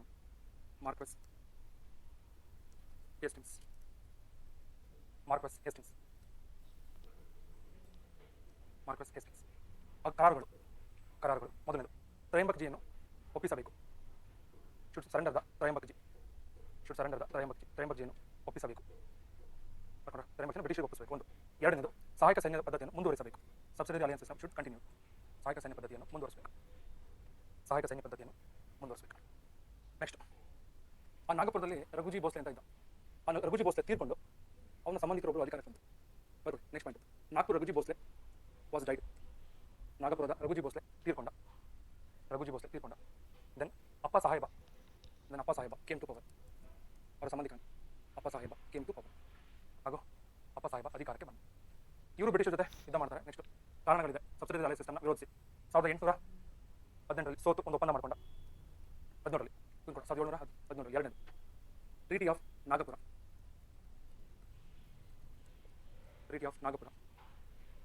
ಅಪ್ಪ ಸಾಹೇಬ ಮಾರ್ಕ್ವೆಸ್ ಹೇಸ್ಟಿಂಗ್ಸ್. ಅಪ್ಪ ಸಾಹೇಬ ಮತ್ತು ಮಾರ್ಕ್ವೆಸ್ ಹೇಸ್ಟಿಂಗ್ಸ್. ಕರಾರುಗಳು ಸಹಾಯಕ ಸೈನ್ಯ ಪದ್ಧತಿಯನ್ನು ಮುಂದುವರಿಸಿಕೊಂಡು ಹೋಗಬೇಕು. Should continue the subsidiary alliance system. ಸಹಾಯಕ ಸೈನ್ಯ ಪದ್ಧತಿಯನ್ನು ಮುಂದುವರಿಸಿಕೊಂಡು ಹೋಗಬೇಕು. ನೆಕ್ಸ್ಟ್ ಮೂರನೇದು 1817ರಲ್ಲಿ ಟ್ರೀಟಿ ಆಫ್ ಗ್ವಾಲಿಯರ್. ದೌಲತ್ ರಾವ್ ಸಿಂಧಿಯಾ ಈ ಕಡೆ ಮಾರ್ಕ್ವೆಸ್ ಹೇಸ್ಟಿಂಗ್ಸ್ ಅಗ್ರಿಮೆಂಟ್ಸ್ ಬರ್ಕೊಂಡು. Treaty of Gwalior, Daulat Rao Scindia, Marquess Hastings agreement. ಮೊದಲನೇದು ಸಹಾಯಕ ಸೈನ್ಯ ಪದ್ಧತಿಯನ್ನು ಮುಂದುವರಿಸಿಕೊಂಡು ಹೋಗಬೇಕು. Should continue the subsidiary alliance system.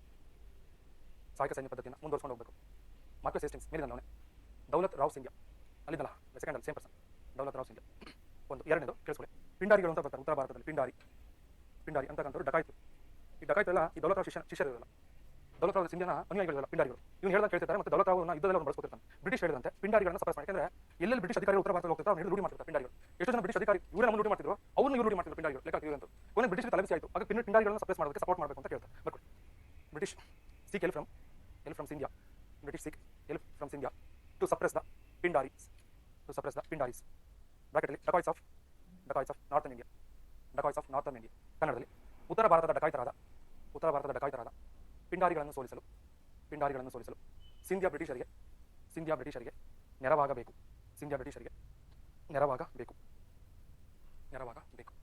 ಇದಿಷ್ಟಾಯಿತು. ಕೊನೆಗೆ ಈ ಎರಡನೇ ಬಾಜಿರಾವ್ ಏನು ಮಾಡ್ತಾನೆ ಕೇಳಿಸ್ಕೊಳ್ಳಿ.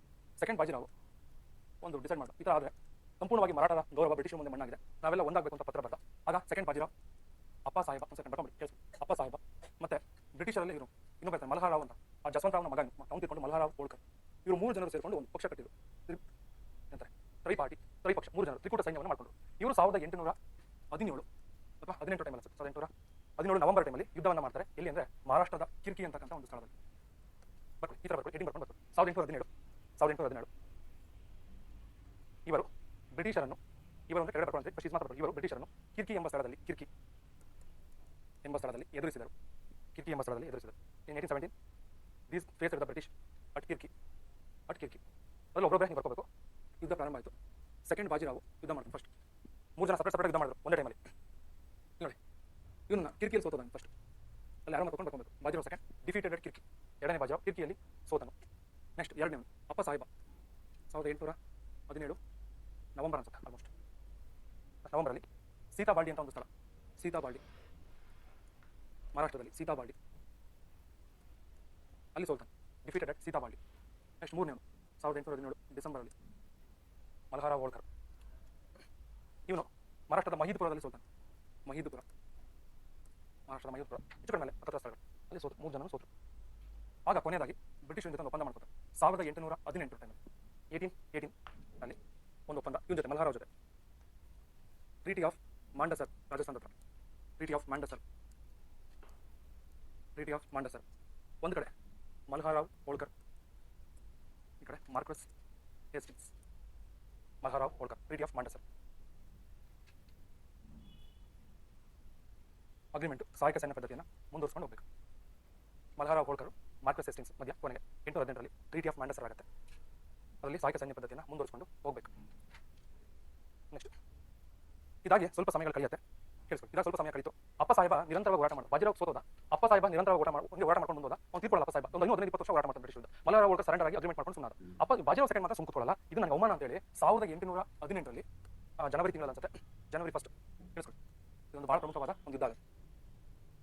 ಲಾಸ್ಟ್ ಯುದ್ಧ ಇದನ್ನ ಬ್ಯಾಟಲ್ ಆಫ್ ಭೀಮಾ ಕೋರೆಗಾಂವ್ ಅಂತ ಕರೀತಾರೆ. ಎಲ್ಲರೂ ಕೇಳಿದ್ರ? ಭೀಮಾ ಕೋರೆಗಾಂವ್. ಇದು ವಿಶೇಷತೆ ಗೊತ್ತಾ ನೋಡಿ, ಇನ್ನೊಂದ್ಸರಿ ಹೇಳ್ತೀನಿ, ಲಾಸ್ಟ್ ಒಂದು ಇಂಪಾರ್ಟೆಂಟ್ ಕೇಳಿಸ್ಕೊಳ್ಳಿ. 1818 ಜನವರಿ 1 ಬ್ಯಾಟಲ್ ಆಫ್ ಭೀಮಾ ಕೋರೆಗಾಂವ್ ಅಂತ. ಒಂದು ಕಡೆ ಸೆಕೆಂಡ್ ಬಾಜಿರಾವ್ ಇರ್ತಾನೆ, ಸೆಕೆಂಡ್ ಬಾಜಿರಾವ್. ಆ ಕಡೆ ಬ್ರಿಟಿಷ್ ಅಧಿಕಾರಿಗಳಿರ್ತಾರೆ. ಚಾರ್ಲ್ಸ್ ನೇಪಿಯರ್ ಅಂತ ಒಬ್ಬ ವ್ಯಕ್ತಿ, ಚಾರ್ಲ್ಸ್ ನೇಪಿಯರ್. ಹೇಳ್ತೀನಿ ಇಂಪಾರ್ಟೆಂಟ್ ವಿಚಾರ, ಚಾರ್ಲ್ಸ್ ನೇಪಿಯರ್.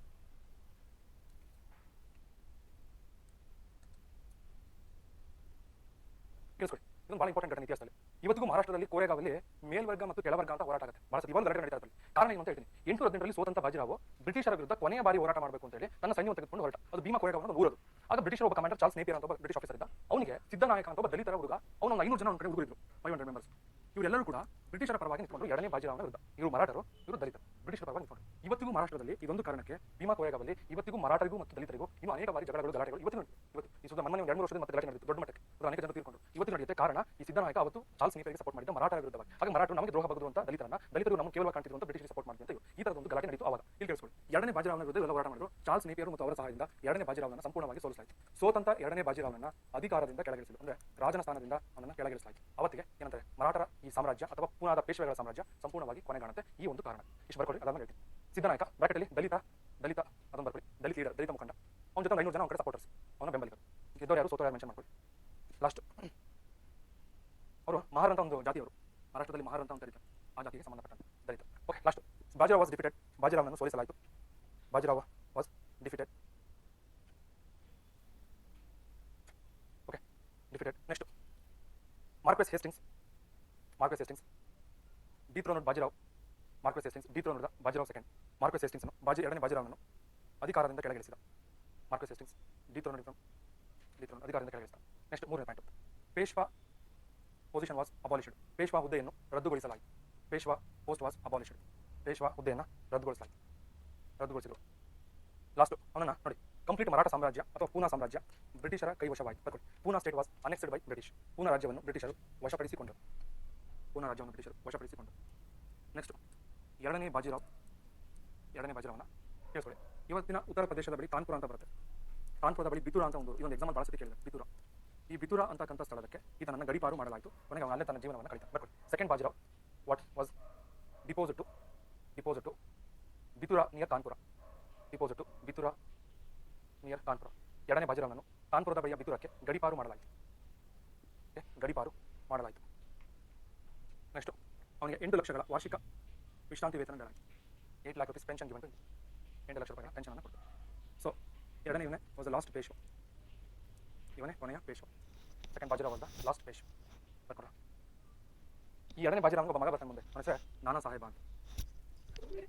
ಏನಾಯ್ತು ಅಲ್ಲ, ಅದೊಂದು ಬರ್ಕೊಡಿ ನೋಡಲ್ಲಿ.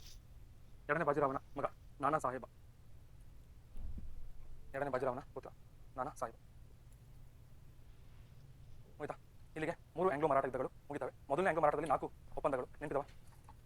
ನಾನು ಹೇಳ್ತೀನಿ ಕೇಳಿಸ್ಕೊಳ್ಳಿ. ಮೊದಲನೇದು ಸೂರತ್, ಎರಡನೇದು ಪುರಂದರ, ವಡಗಾಂವ್, ಸಾಲ್ಬಾಯ್. ಎರಡನೇದಲ್ಲಿ ಬೇಸಿನ್, ದೇವಗಾಂವ್, ಸುರ್ಜಿ, ಅರ್ಜುನ್ಗಾಂವ್, ರಾಜ್ಪುರ್ ಘಾಟ್. ಮೂರನೇದಲ್ಲಿ ಮೊದಲನೇದು ಪೂನಾ ಒಪ್ಪಂದ, ಎರಡನೇದು ನಾಗಪುರ, ಗ್ವಾಲಿಯರ್, ಮಡಗಾಂವ್ ಅಂತ 4 ಒಪ್ಪಂದಗಳು. ಲಾಸ್ಟಿಗೆ ಇದೊಂದು ಯುದ್ಧ. ಈಗ ಟೋಟಲ್ 12 ಒಪ್ಪಂದಗಳು ಬರುತ್ತೆ. ಮತ್ತೆ ಒಂದು ಯುದ್ಧ, ಪ್ರಮುಖ ಲಾಸ್ಟ್ ಕೊನೆಗೆ ಯುದ್ಧ ಬರುತ್ತೆ. ಆಯ್ತು, ಬ್ರೇಕ್ ತೊಳಿ. ಅದಾದ್ಮೇಲೆ ಅಲ್ಲ ಸ್ಟಿಕ್ಕರ್ ಇಟ್ಟಿದೆ, ಭಾಳ ಚೆನ್ನಾಗಿತ್ತು. ಅಯ್ಯೋ, ಊಟ ಮಾಡಿ ಬರ್ತೀರಾ? ಎಷ್ಟು ಬರ್ತೀರಾ? ಆಯ್ತು, ಹೋಗ್ಬರ್ರಿ. ಟೆನ್ಷನ್ ಆಗ್ಬೇಡ. ಓಕೆ, ಫುಲ್ ಟೆನ್ಷನ್ ಆಗಿರೋದು. Okay, thank you.